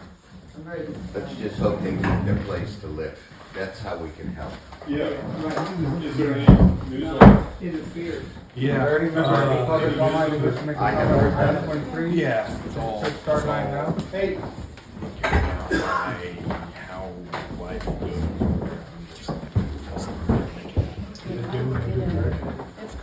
So you printed up the grants and I would like you to go. I will have to get a. You're welcome. Hey, Stuart.